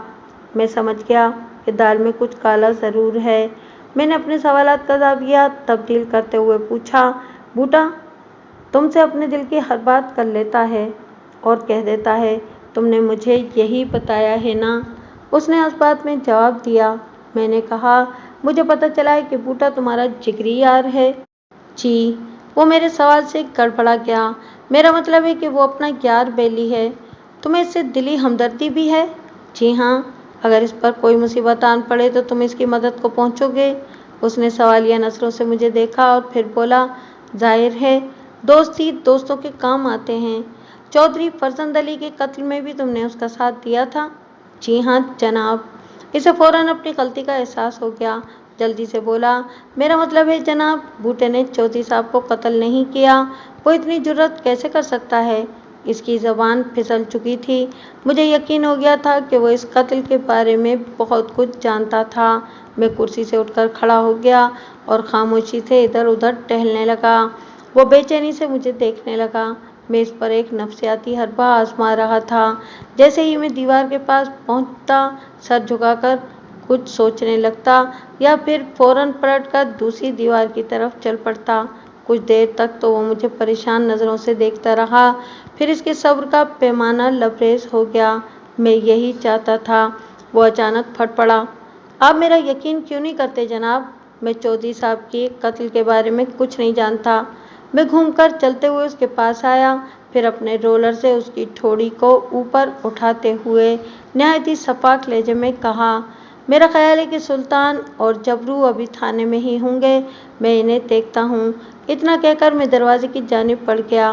खुदा के वास्ते इन्हें ना बुलाएं थानेदार साहब, वो गुलूगीर आवाज़ में फरियाद करने लगा। وہ بہت ظالم ہیں، انہوں نے بہت بری طرح مجھے مارا ہے۔ میرے خیال میں ابھی کسر باقی ہے، میں نے کہا اور دروازہ کھول کر باہر نکل گیا۔ وہ میرے پیچھے پیچھے چلا آیا۔ میں جانتا تھا کہ سلطان اور جبرو اس وقت تھانے میں نہیں ہوں گے۔ میں نے تو ایک چال چلی تھی جو کامیاب رہی تھی۔ میں سیدھا اپنے کمرے میں آ گیا۔ میں کرسی پر بیٹھا ہی تھا کہ وہ بھی ہاتھ جوڑے تھر تھر کانپتا ہوا اندر داخل ہو گیا۔ میں نے چھوٹتے ہی رعبدار آواز میں کہا، زندگی صرف ایک بار ملتی ہے۔ جو لوگ اس کی قدر و قیمت سے واقف ہوتے ہیں وہ اسے پیار کرتے ہیں، مگر لگتا ہے کہ تمہیں اپنی زندگی سے کوئی دلچسپی نہیں ہے، تم ضرور پھانسی چڑھو گے۔ قتل میں نے تو نہیں کیا جناب۔ تو پھر بوٹے نے کیا ہے؟ میں نے چبھتے ہوئے لہجے میں پوچھا۔ تم نے صرف اس سے تعاون کیا ہے، یاری نبھائی ہے۔ اس کے اعصاب جواب دے گئے تھے۔ اس نے مزید مزاحمت کا ارادہ ترک کر دیا۔ مجھے اس کی بے بسی پر کوئی حیرت نہیں ہوئی۔ اکثر بدماش ایسے ہی ہوتے ہیں، زورداروں کی شے پر غنڈہ گردی کرتے ہیں۔ جس کا کلہ جتنا مضبوط ہوتا ہے وہ اتنا ہی بڑا بدماش ہوتا ہے۔ شوقے کا کلہ ٹوٹ چکا تھا، اس کا ڈھہ جانا لازمی بات تھی۔ میں نے اسے اعتماد میں لیتے ہوئے کہا، اگر ہماری مزید مہمان نوازی سے بچنا چاہتے ہو تو سلطانی گواہ بن جاؤ، بوٹے کے بارے میں سب ٹھیک ٹھیک بتا دو۔ میں کوشش کروں گا کہ تمہیں عدالت سے کم سزا ہو، ورنہ دوسری صورت میں تم گئے کام سے۔ میں 302 کا پکا پرچہ کاٹ کر تمہیں بند کروں گا، پھر پھانسی سے تمہیں کوئی نہیں بچا سکے گا۔ اس نے بھرپور تعاون کے لیے آمادگی ظاہر کر دی۔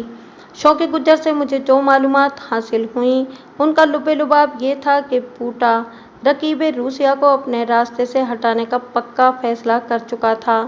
جب شوقے نے اسے بتایا کہ وہ چودھری کے ساتھ جڑانوالہ جانے والا ہے تو بوٹے نے اس سے تعاون کی درخواست کی۔ بوٹا صرف یہ چاہتا تھا کہ واپسی میں شوقا چودھری کے ساتھ نہ آئے بلکہ کوئی معقول بہانہ کر کے کہیں رک جائے۔ شوقے کے لیے یہ کوئی مشکل کام نہیں تھا۔ اس کی بہن مانان والا میں رہتی تھی، اسے کوئی بہانہ کرنے کی ضرورت نہیں تھی۔ پھر وہ اپنے دوست کی دل سے مدد بھی کرنا چاہتا تھا، اور دوست نے جس قسم کا تعاون چاہا تھا اس میں شوقے کے لیے کوئی رسک بھی نہیں تھا۔ تاہم بوٹے نے اسے اپنے طریقہ واردات کے بارے میں کچھ نہیں بتایا تھا، اور نہ ہی اس نے پوچھنے کی ضرورت محسوس کی تھی۔ میں نے پوری بات سننے کے بعد حوالدار جمعہ خان کو بلا کر کہا کہ وہ شوقے کو لے جا کر حوالات میں بند کر دے اور اس کے کھانے پینے کا کچھ انتظام کرے۔ اس وقت دوپہر کے 2 بج رہے تھے۔ مجھے بھوک تو لگ رہی تھی، مگر اس سے بھی زیادہ ضروری کام ابھی باقی تھا۔ جمعہ خان شوقے کو لے کر چلا گیا تو میں نے آموں کے باغ والے ڈیرے کا رخ کیا۔ میں تھانے سے نکل ہی رہا تھا کہ ایک کانسٹیبل بڑی عجلت میں تھانے کے اندر داخل ہوا۔ وہ تقریباً دوڑتے ہوئے میرے پاس آیا، پھر پھولی ہوئی سانس کے ساتھ بولا، ملک صاحب، ادھر کماد کے کھیت میں قتل کی ایک واردات ہو گئی ہے۔ کسی نے بوٹے ارائیں کو قتل کر کے وہاں پھینک دیا ہے۔ میں تو چکرا کر رہ گیا تھا۔ بڑی مشکل سے ایک سرا ہاتھ لگا تھا۔ میرا خیال تھا کہ میں نے چودھری فرزند علی کے قتل کا معمہ حل کر لیا ہے، مگر بوٹے ارائیں کی موت نے ایک نیا مسئلہ کھڑا کر دیا تھا۔ تفتیش کی گاڑی کو بریک لگ گئے تھے اور میں جیسے بند گلی میں کھڑا تھا۔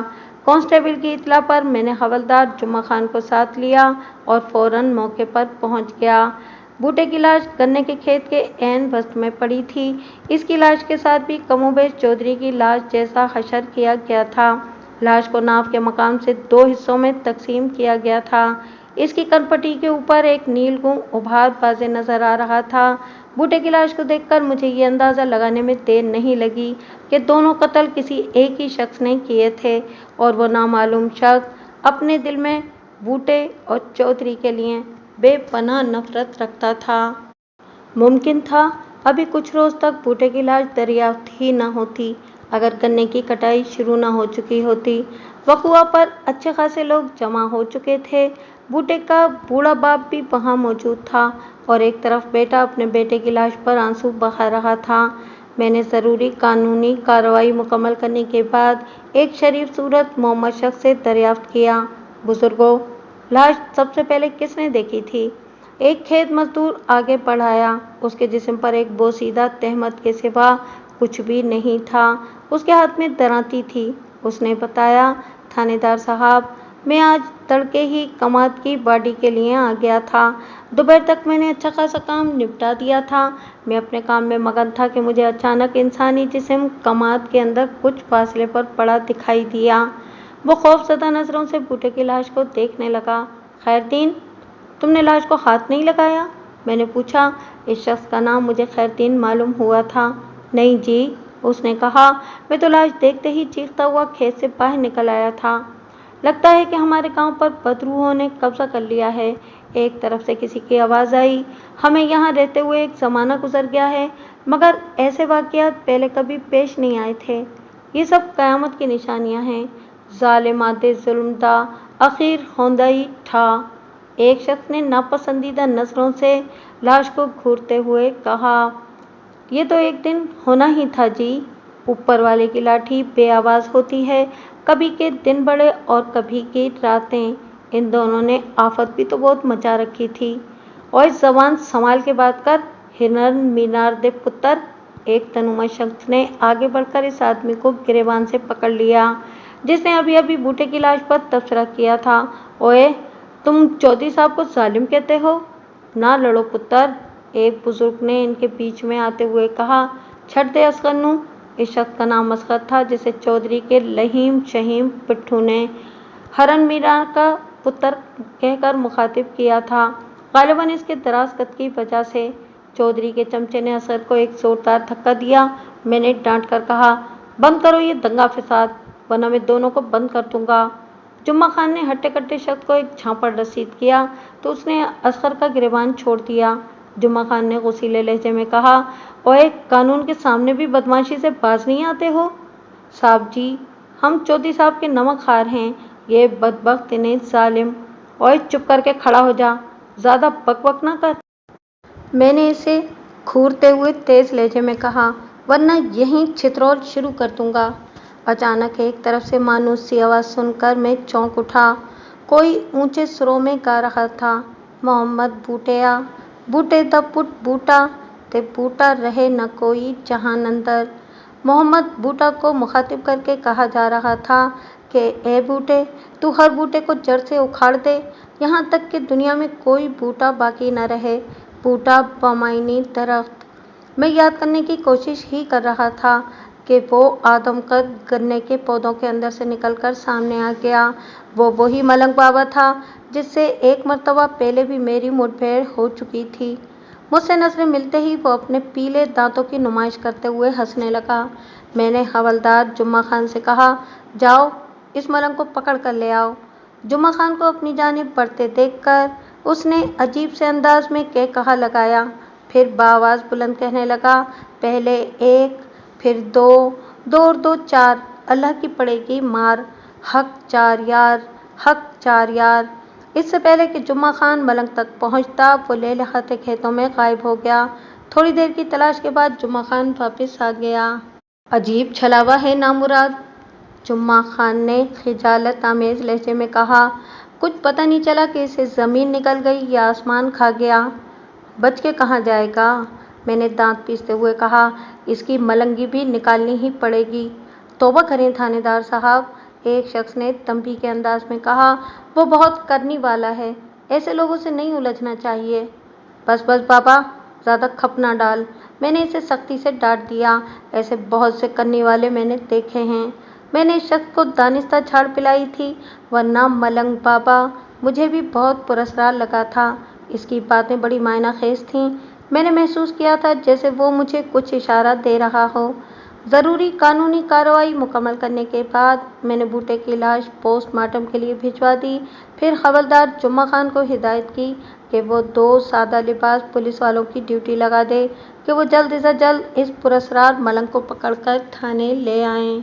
वापसी में हमें मालूम हुआ कि चौधरी फरजंद अली की लाश अस्पताल से आ चुकी थी और आज ही तदफीन का प्रोग्राम था। हवेली के पास मकतूल चौधरी के बेटे तारिक महमूद से मुलाकात हो गई। वो खासा जज्बाती हो रहा था। उसने मुझे देखते ही पूछा, मलिक साहब, मुझे पता चल चुका है कि आपने शौके को मार मार कर उसका मलीदा निकाल दिया है। मुझे उसकी ताज़ा तरीन मालूमात पर कोई हैरत नहीं हुई। मैं पहले बता चुका हूँ कि इस थाने में चौधरियों के कुछ वफादार भी मौजूद थे। اور میں عنقریب ان کے خلاف سخت قسم کی قانونی کارروائی کرنے والا تھا۔ وہ سب میری نظروں میں آ چکے تھے اور میں کسی مناسب موقع کے انتظار میں تھا۔ اگر ہم مجرموں کا ملیدہ نہ نکالیں تو ہمیں چین نہیں آتا، میں نے روکھے ہوئے لہجے میں کہا۔ تمہارے باپ کے قاتلوں کا پتہ چل چکا ہے؟ مگر میں نے دانستہ اپنا جملہ ادھورا چھوڑ دیا، حالانکہ میرا تجزیہ اس کے برعکس تھا۔ مگر کیا؟ وہ مضطرب انداز میں بولا۔ کون ہے قاتل ابا جی کا؟ میں نے نفی میں سر ہلاتے ہوئے کہا۔ کوئی فائدہ نہیں، ہمارا قانون اس کا کچھ نہیں بگاڑ سکتا۔ وہ قانون قدرت کا نشانہ بن چکا ہے۔ میں نے اس کے تاثرات جاننے کے لیے ایک چال چلی۔ وہ جلدی سے بولا۔ آپ کا اشارہ بوٹے ارائیں کی طرف تو نہیں ہے؟ تمہارا اندازہ بالکل درست ہے، میں نے دانستہ تائید کی۔ میں اپنے خیالات سے اسے آگاہ نہیں کرنا چاہتا تھا۔ اس نے پوچھا، آپ کو کیسے پتہ چلا کہ بوٹے ہی نے ابا جی کو قتل کیا تھا؟ شوکے نے ہمیں سب کچھ بتا دیا ہے، میں نے کہا، مگر قاتل ہماری پہنچ سے اتنی دور نکل چکا ہے کہ ہم اس سلسلے میں کچھ نہیں کر سکتے۔ طارق نے الجھے ہوئے لہجے میں پوچھا۔ ملک صاحب، اگر ابا جی کو بوٹے نے قتل کیا ہے تو پھر بوٹے کا قتل کس نے کیا ہے؟ میں نے خود بوٹے کی لاش دیکھی ہے۔ آپ کے آنے سے تھوڑی دیر پہلے ہی میں حویلی میں آیا تھا۔ بوٹے کو بھی ابا جی کی طرح بڑی بے دردی سے کاٹا گیا ہے۔ میرا مقصد پورا ہو گیا۔ اس سلسلے میں ہمیں تمہارے تعاون کی ضرورت ہے، میں نے سنجیدہ نگاہوں سے اس کی آنکھوں میں دیکھتے ہوئے کہا۔ میرا بھی یہی خیال ہے۔ قتل کی یہ دونوں وارداتیں کسی ایک ہی شخص نے کی ہیں اور اس شخص تک پہنچنے میں تم ہماری مدد کر سکتے ہو۔ اب میں مطمئن تھا۔ میں یہی معلوم کرنا چاہتا تھا کہ آیا وہ بوٹے کی لاش دیکھ کر گیا تھا یا نہیں۔ یہ بات میں اس سے براہ راست بھی پوچھ سکتا تھا، مگر میں نے جو کچھ سوچ رکھا تھا یہ سب اس کا حصہ تھا۔ اس نے ایسی نظروں سے مجھے دیکھا جیسے میری بات اس کے پلے نہ پڑی ہو۔ میں نے اٹھتے ہوئے کہا، تم کل تھانے آ جاؤ، پھر اطمینان سے بیٹھ کر بات کریں گے۔ پھر میں وہاں سے چلا آیا۔ ملک بابا تو ایسا غائب ہوا تھا جیسے گدھے کے سر سے سینگ۔ اس کی تلاش پر مامور دونوں سادہ لباس کانسٹیبلوں نے رپورٹ پیش کی تھی کہ وہ پورے علاقے کو چھان چکے ہیں، مگر اس مقبوض الحواس بڈھے ملنگ کا کوئی سراغ نہیں ملا۔ طارق محمود سے ملاقات بھی سود مند ثابت نہیں ہو سکی تھی۔ میرا خیال تھا کہ شاید وہ اپنے باپ اور بوٹے ارائیں کے کسی ایسے مشترکہ دشمن کی نشاندہی کر دے گا جس پر محنت کر کے ہمارا کام بن جائے گا، مگر اس سلسلے میں کوئی پیش رفت نہیں ہو سکی تھی۔ اب لے دے کے صرف ایک شوقہ گجر ہی رہ جاتا تھا۔ اسے ہم نے اتنا دھو دیا تھا کہ اس سے غلط بیانی کی امید نہیں کی جا سکتی تھی، مگر بعض اوقات حالات ہماری توقع کے برعکس بھی پیش آ جاتے ہیں۔ میں اس بات کے امکانات کو نظر انداز نہیں کر سکتا تھا کہ ممکن ہے کہ شوکے ہی نے یہ دونوں قتل کیے ہوں۔ میں نے دوسرے روز شوکے کو عدالت میں پیش کر کے 7 روز کا ریمانڈ لے لیا۔ 5 روز تک رات دن شوکے کی بھرپور ٹھکائی ہوتی رہی۔ ہم نے مختلف قسم کے نفسیاتی حربے بھی استعمال کیے۔ اس دوران میں اس نے بہت سی چوریوں، ڈکیتیوں اور دیگر چھوٹی موٹی وارداتوں کا اقبال کر لیا، مگر مجھے اپنے مقصد میں کامیابی حاصل نہ ہو سکی۔ 6 روز میں اس کیس سے بالکل مایوس ہو چکا تھا۔ مجھے رات کو ٹھیک طرح سے نیند بھی نہیں آ رہی تھی۔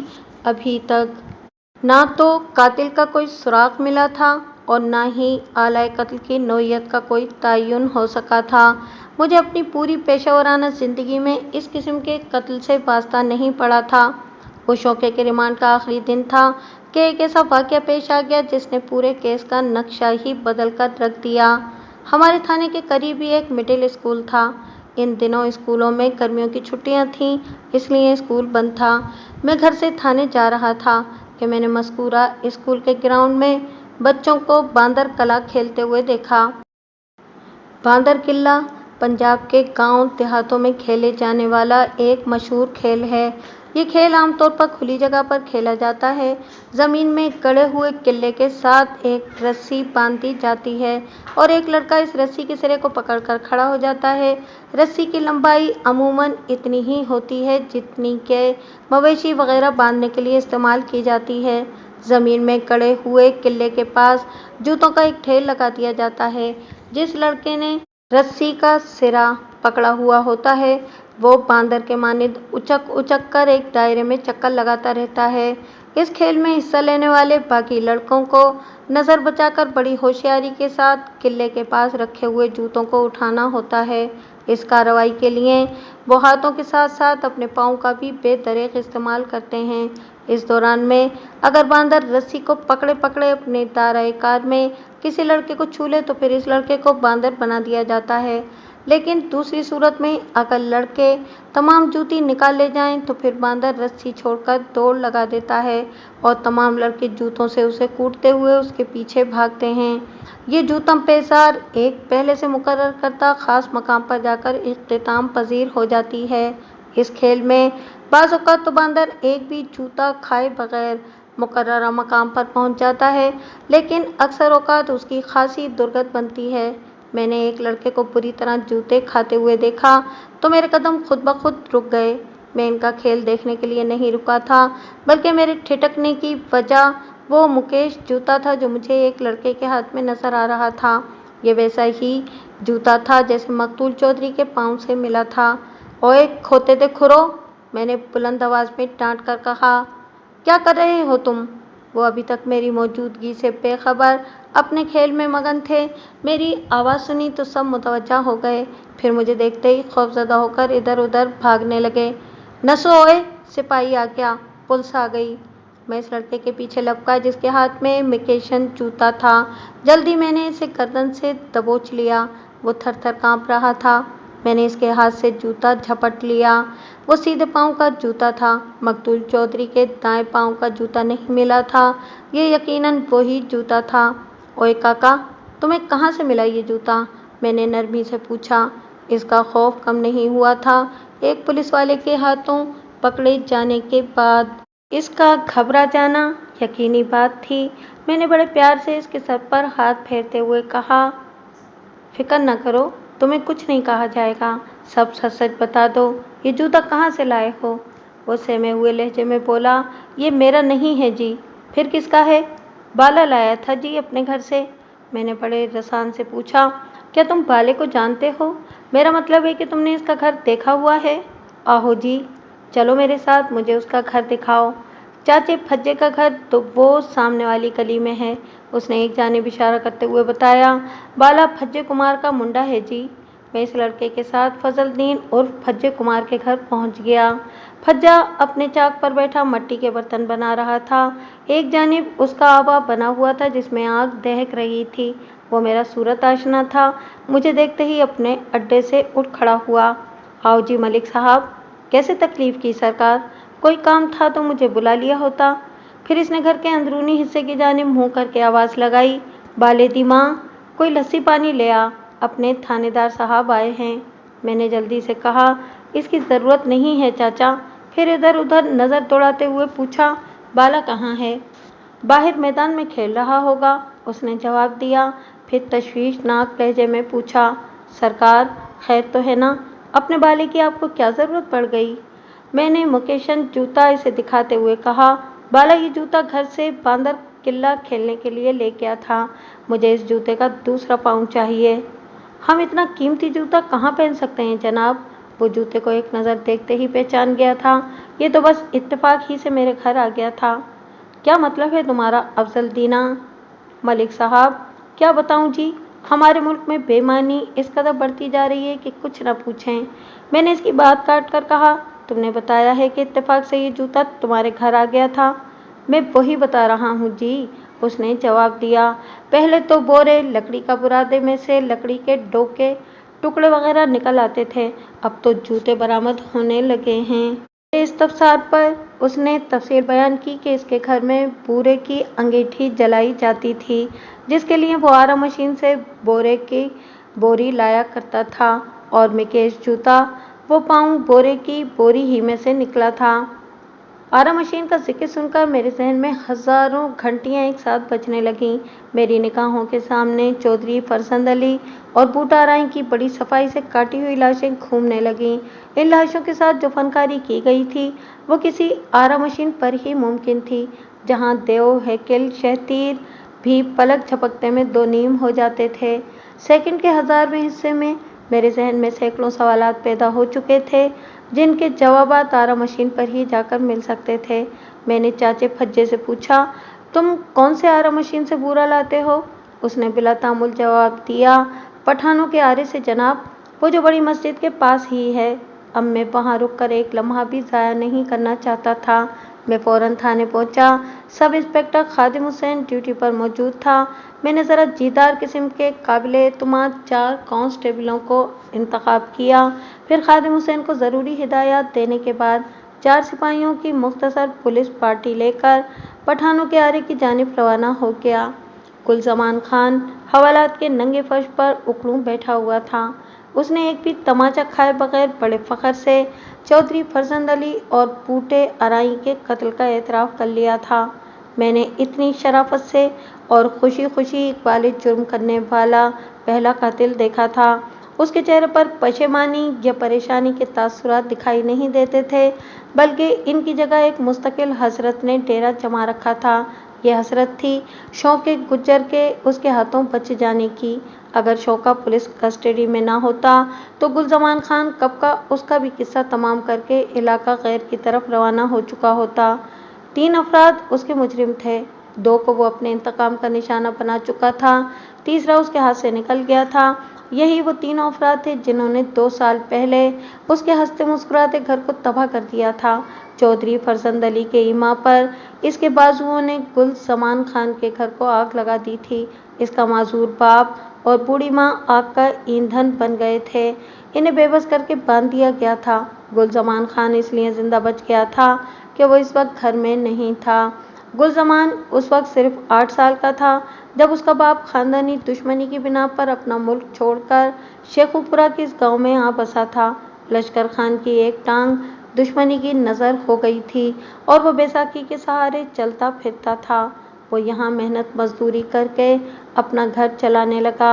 गुलज़मान कुछ बड़ा हुआ तो उसने भी लश्कर खान का हाथ बटाना शुरू कर दिया। फिर जब उसने 20वें साल में कदम रखा तो कोई उसे अच्छा लगने लगा। वो चौधरी फरजंद अली की छोटी बेटी खालदा परवीन को चुपके देखने लगा। वो चौधरी के कहरो गज़ब से डरता भी था। इसके जहन में तरह तरह के ख्यालात आते रहते थे, मगर दिल ने कभी किसी की मानी है। दिल इसे यकीन दिलाता रहता था कि खालदा एक दिन इसकी हो जाएगी। ये एकतरफा मोहब्बत जारी ही थी कि चौधरी को इसकी खबर हो गई। गुलज़मान से गलती ये हो गई थी कि उसने कुछ दोस्तों से भी अपनी चाहत का जिक्र कर दिया था।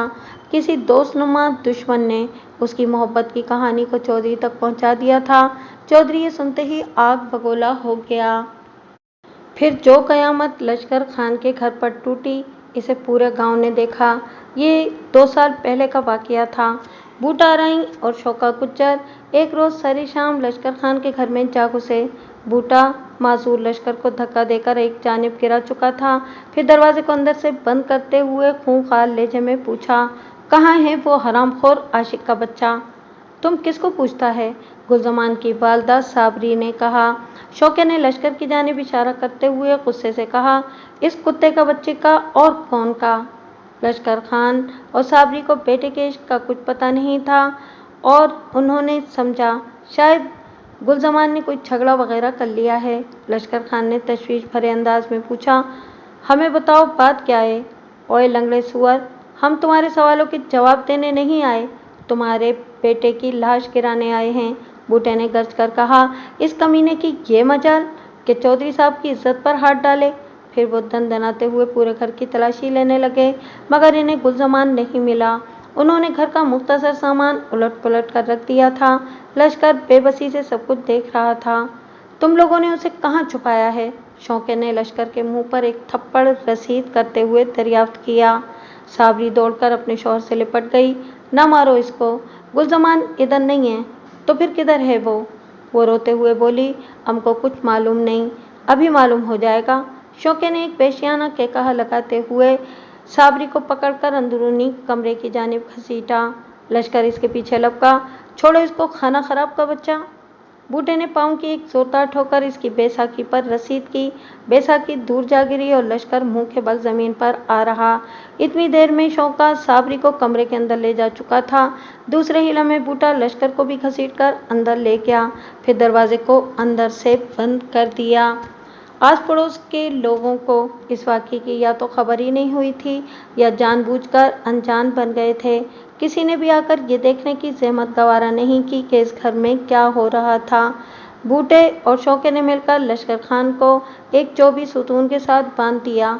वो बेचारा मासूर शख्स कहाँ तक मज़ाहमत कर सकता था। 2 लश्करों के हाथों में वो बेबस था। हम आखिरी बार पूछ रहे हैं, बता दो, गुलज़मान कहाँ है? खुदा कसम, हमने झूठ नहीं बोला, हमको कुछ मालूम नहीं। हम तो ये बुढ़ा ऐसे नहीं मानेगा बूटे, शौके ने मायनाखेज अंदाज में कहा। तू अपना खेल शुरू कर। बूटे ने हविसनाक नजरों से साबरी को देखा, फिर शौके से कहा, अब तू भी मेरी मदद कर। दोनों ने साबरी को एक चरपाई पर बांध दिया। साबरी ने बहुत हाथ पांव चलाए, मगर इन 2 वेश्याओं के सामने उसकी सारी मज़ाहमत दम तोड़ गई। उसका लिबास भी जगह जगह से फट चुका था। साबरी की तरफ से मुतमईन होने के बाद शौके ने साबरी के दुपट्टे को फाड़कर 2 टुकड़ों में तकसीम कर दिया। फिर एक एक टुकड़ा दोनों मियाँ बीवी के मुंह पर अच्छी तरह कसकर बांध दिया। अब हम पूरी रात तुम्हारे आशिक पुत्र का इंतज़ार करेंगे, बूटे ने लश्कर के सामने जाकर कहा, और सिर्फ सूखा इंतज़ार ही नहीं बल्कि मौज मेला भी करेंगे। उसने एक आंख दबाकर शौके को इशारा किया, चल भाई जवान, तेरी पहली बारी है। फिर वो पूरी रात बारी बारी साबरी को पामाल करते रहे। लश्कर खान का मुंह बंद था, मगर आंखें तो खुली थीं। वो खुली आंखों से अपनी इज्जत के खजाने को लुटते हुए देखता रहा। इसके पास यही इज्जत तो बची थी, मालो दौलत तो वो पहले ही अपने मुल्क में छोड़ आया था और अब उसके पास कुछ भी नहीं बचा था। उसने आंखें बंद कर लीं और सच्चे दिल से मौत की दुआ करने लगा। सुबह इसकी दुआ कबूल हो गई। गुलज़मान को आना था ना आया। बूटे और शौके ने उजाला होने से पहले पूरे कमरे में मट्टी का तेल छिड़का। दोनों मियाँ बीवी पर खुसूसन पूरे तेल की ज़्यादा मिकदार डाली। फिर कमरे से निकलने से पहले उन्होंने दोनों को आग लगा दी। जब शोले अच्छी तरह भड़क उठे तो वो दरवाज़ा बाहर से बंद करके वहाँ से रुखसत हो गए। उन्होंने चौधरी को जाकर यही रिपोर्ट दी थी कि वो तीनों का काम तमाम करके आए हैं। अब इस ख़ानदान का कोई फ़र्द चौधरी साहब की बेटी को आंख उठाकर भी देखने के लिए जिंदा नहीं रहा। वो चौधरी के सामने अपनी नाकामी का एतराफ़ नहीं करना चाहते थे, इसलिए उन्होंने बाहमी रजामंदी से यही फैसला किया कि बाद में गुलज़मान को भी ठिकाने लगा देंगे। मगर तलाशे बिस्यार के बाद भी जब वो इनके हाथ नहीं आया तो कुछ अरसे के बाद वो इसे भूल भाल गए। मकान अपने मकीनों के साथ जलकर राख हो गया। सबने यही समझा कि 3 अफराद का कुनबा नेस्तो नाबूद हो चुका, मगर जिसे अल्लाह रखे इसे कौन चखे। गुलज़मान खान इंतकाम की एक अजीब दास्तान रकम करने के लिए जिंदा रह गया था। इनमें से बहुत सी बातें मुझे शौके की ठुकाई के बाद मालूम हुई थीं। गुलज़मान की गिरफ्तारी के बाद तो शौके ने इन जुराइम का भी इकरार कर लिया था जो अभी तक सीने में दबाए बैठा था। गुलज़मान को जब मालूम हुआ कि चौधरी फरजंद अली के बंदे उसकी तलाश में उसके घर की तरफ गए हैं तो वो खौफज़दा हो गया। उसने सोचा वो ये रात गांव से बाहर ही गुजार ले तो अच्छा है। वो पूरी रात गांव के बाहर गंदम के खेतों में छुपा बैठा रहा। सुबह जब उसने घर जाने का इरादा किया तो अचानक उसकी मुलाकात मलंग बाबा से हो गई। वो पता नहीं कहाँ से नमूदार हो गया था। गांव के दूसरे लोगों की तरह गुलज़मान भी मलंग बाबा को वलीउल्लाह समझता था। भाग जा, मलंग ने गुलज़मान से कहा, अब कुछ बाकी नहीं बचा, सब जलकर स्वाह हो गया। वो तुझे भी ख़त्म कर देंगे। अपनी जान बचा और कहीं दूर निकल जा, तुझे भी मौका मिलेगा, बस इंतज़ार कर, सब ठीक हो जाएगा। फिर मलंग ने इसे जाने क्या पट्टी पढ़ाई कि वो इसी वक्त वहाँ से चला गया। वो 1.5 साल तक मुख्तलिफ शहरों में घूमता रहा, दर दर की खाक छानता रहा। मलंग ने उसके माँ बाप के साथ पेश आने वाले अलमिये की तफसील उसे बता दी थी और कुछ खुसूसी हिदायत भी दी थीं। वो अपने दिल में इंतकाम की आग को रोशन किए मलंग की हिदायत पर अमल करता रहा। इस दौरान में उसने अपना हुलिया भी तब्दील कर लिया था। उसने दाढ़ी रख ली थी और सर के बाल भी बढ़ा लिए थे। इस 1.5 साल के अरसे के दौरान में वो इस कदर बदल चुका था कि कोई शनासा इसे एक नज़र देखकर पहचान नहीं सकता था। 6 माह पहले वो इस इलाके में दोबारा नमूदार हुआ। उसने मस्जिद वाली आरा मशीन पर काम करना शुरू कर दिया। इस आरा मशीन का मालिक एक पठान था। इसे नौकरी हासिल करने में ज़्यादा दिक्कत नहीं हुई। वो यहाँ काम करते हुए अपने दुश्मनों की सरगर्मियों से बाखबर रह सकता था। उसने सबसे पहले बूटे आराई को शिकार करने का फैसला किया। उसने बाग वाले डेरे की निगरानी शुरू कर दी। उसने इस अरसे में एक रिवॉल्वर भी खरीद लिया था। पहले इसका इरादा एक एक को घेर कर गोली मारने का था, मगर जब से उसने आरा मशीन पर मुलाजमत की थी, उसके जहन में और ही मंसूबा पकने लगा था। गुलजमान ने जिस रात बूटे पर हाथ डालने का फैसला किया, ये वही रात थी जब बूटा लारी अड्डे से बूढ़े चौधरी फरजंद अली को शिकार करके डेरे पर लाया था। गुलजमान जब डेरे पर पहुंचा तो इसे एक की बजाय 2 शिकार मिल गए। इसकी रगों में खून की गर्दिश तेज हो गई। वो आरे की घोड़ा गाड़ी पर वहां पहुंचा था। ये गाड़ी लकड़ियां ढोने के काम आती थी। गाड़ी को उसने डेरे से काफी फासले पर दरख्तों के एक झुंड में खड़ा कर दिया था। रिवॉल्वर के बलबूते पर गुलजमान ने बूटे को बेबस कर दिया। चौधरी पहले ही बेहोश पड़ा था। जाने बूटे ने उसके साथ क्या किया था। गुलजमान खान ने बूटे की कनपट्टी पर रिवॉल्वर की नाल रखकर उसकी आंखों पर पट्टी बांध दी। चौधरी को उसने कंधे पर डाला और बूटे को हाँकते हुए घोड़ा गाड़ी तक ले आया। घोड़ा गाड़ी के नजदीक पहुंचकर बूटे ने चालाकी दिखाने की कोशिश की, मगर गुलजमान इससे गाफिल नहीं था। उसने रिवॉल्वर का दस्ता बूटे की कनपट्टी पर रसीद किया तो वो तेवराकर जमीन पोश हो गया। गुलजमान ने बड़ी महारत के साथ दोनों को गाड़ी में रखी हुई लकड़ियों के नीचे छुपा दिया और आरा मशीन की जानिब रवाना हो गया। आरा मशीन के मालिक ने इसे वहीं पर रिहाइश की इजाज़त भी दे रखी थी। इसमें इसका फ़ायदा भी था। गुलजमान रात को देर तक काम करता था। इस तरह मालिक की आमदनी में इजाफा होता था। आरा मशीन हालनुमा कमरे के वस्त में नस्ब थी। कमरे के बाहर अहाते में शहतीरों और छोटी बड़ी लकड़ियों का अंबार लगा रहता था। अपनी कयामगाह पर पहुंचकर गुलजमान ने अपने बेहोश दुश्मनों का जायजा लिया। इन्हें हिला जुला कर देखा, झंझोड़ा भी, मगर इनमें कोई हरकत पैदा न हुई। वो दुनिया और माफिया से बेखबर हो चुके थे। इस वक्त तक रात के 10 बज चुके थे। माल तैयार था। गुलजमान ने अपना काम का आगाज किया। उसने आरा मशीन ऑन कर दी। इस पर जनून सवार था। इसकी आंखों के सामने सुख चादर तनी हुई थी। इसे इंतकाम के सिवा कुछ नजर नहीं आ रहा था। इंतकाम, अंधा इंतकाम। इसी इंतकाम में चौधरी फरजंद अली और बूटे अराई के बेहिस्सो हरकत जिस्म इसे 2 शहतीरों के मानिंद दिखाई दे रहे थे। इसने पहले चौधरी फरजंद अली को उठाकर आरा मशीन के प्लेटफॉर्म पर रखा, फिर बआहिस्तगी आगे बढ़ाते हुए 2 मुतवाज़ी हिस्सों में तकसीम कर डाला। खून के छींटे आरा मशीन को सुख कर गए। जिस खोपड़ी ने गुलजमान के खानदान को तबाह बर्बाद करने का हुक्मनामा जारी किया था, वो 2 नीम होकर बड़ी मजाका खेज हो गई थी। गुलजमान की आंखों के सामने तनी सुर्ख चादर सुर्ख तर हो गई। अब बूटे की बारी थी। ये वो दरिंदा था जिसने गुलजमान की बूढ़ी वालदा को बेआबरू किया था। गुलजमान माहिर कारीगर की तरह इसे नाप तोल रहा था। बूटे की नाप को एन आरे के ब्लेड के सामने लाते हुए उसने आगे बढ़ा दिया। गलीज खून का एक फवारा बूटे के जिस्म से फूट निकला। गुलजमान का लिबास रंगीन हो गया। काफ़ी देर तक वो सकते की हालत में ही खड़ा रहा। जब होश आया तो सबसे पहले उसने आरा मशीन को ऑफ किया।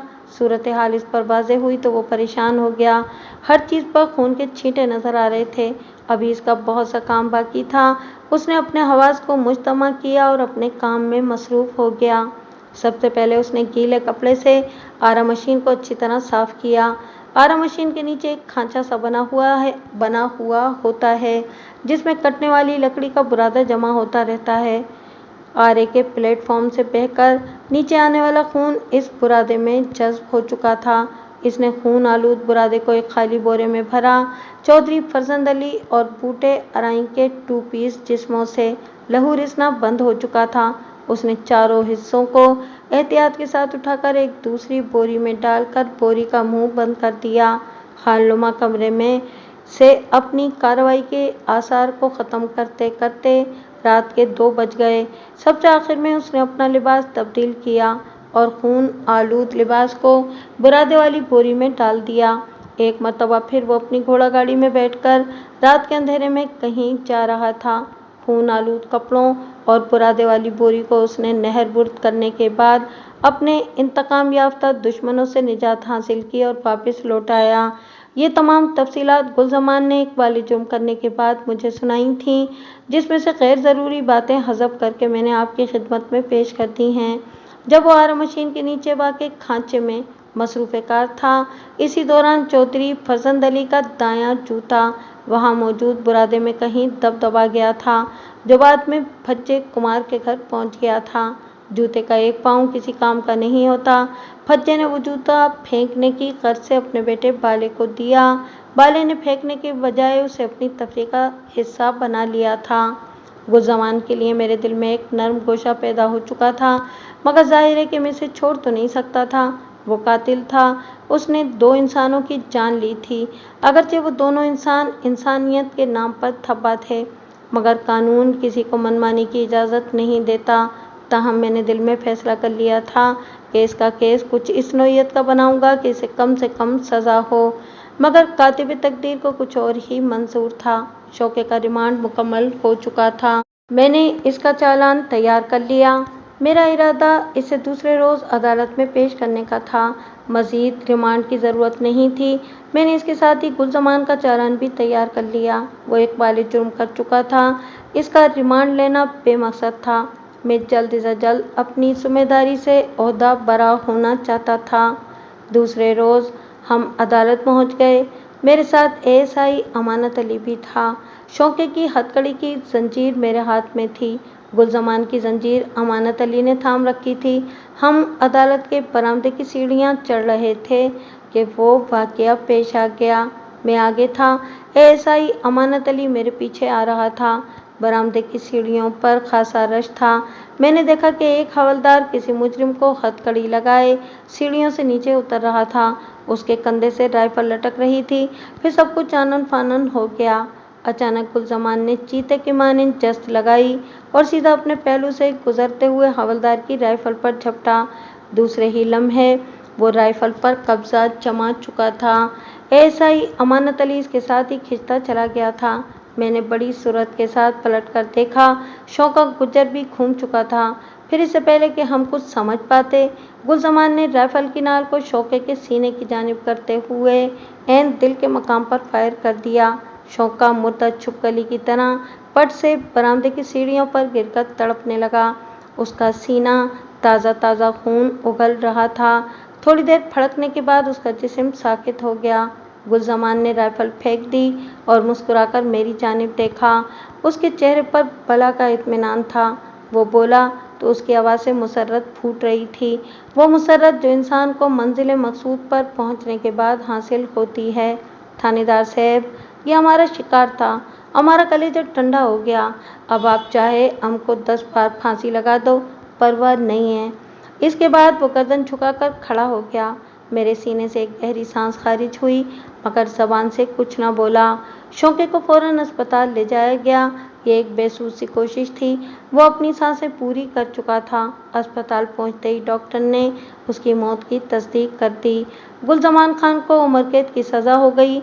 1-2 बार मेरा जेल जाना हुआ तो मैंने ख़ास तौर पर इससे मुलाकात भी की। मुझे देखते ही इसके होंठों पर एक दबी दबी सी फ़ख्रिया मुस्कुराहट नमूदार हो जाती थी। मैं शेखुपुरा के इस थाने में ज़्यादा नहीं रहा। 1 साल बाद ही मेरा तबादला पिंडी भटियां के एक थाने में हो गया, मगर गुलज़मान को मैं आज तक नहीं भूल सका। आज भी जब मैं इस वाक़ये को याद करता हूँ तो दिल में दुख की एक लहर सी सरायत कर जाती है। गुलज़मान खान जैसे इंतकामी माँ के पेट से पैदा नहीं होते, बल्कि चौधरी फजंद अली जैसे जालिम और बूटे और शौके जैसे दरिंदा सिफ्त लोग ही एक आम मासूम इंसान को हैवान बनने पर मजबूर कर देते हैं।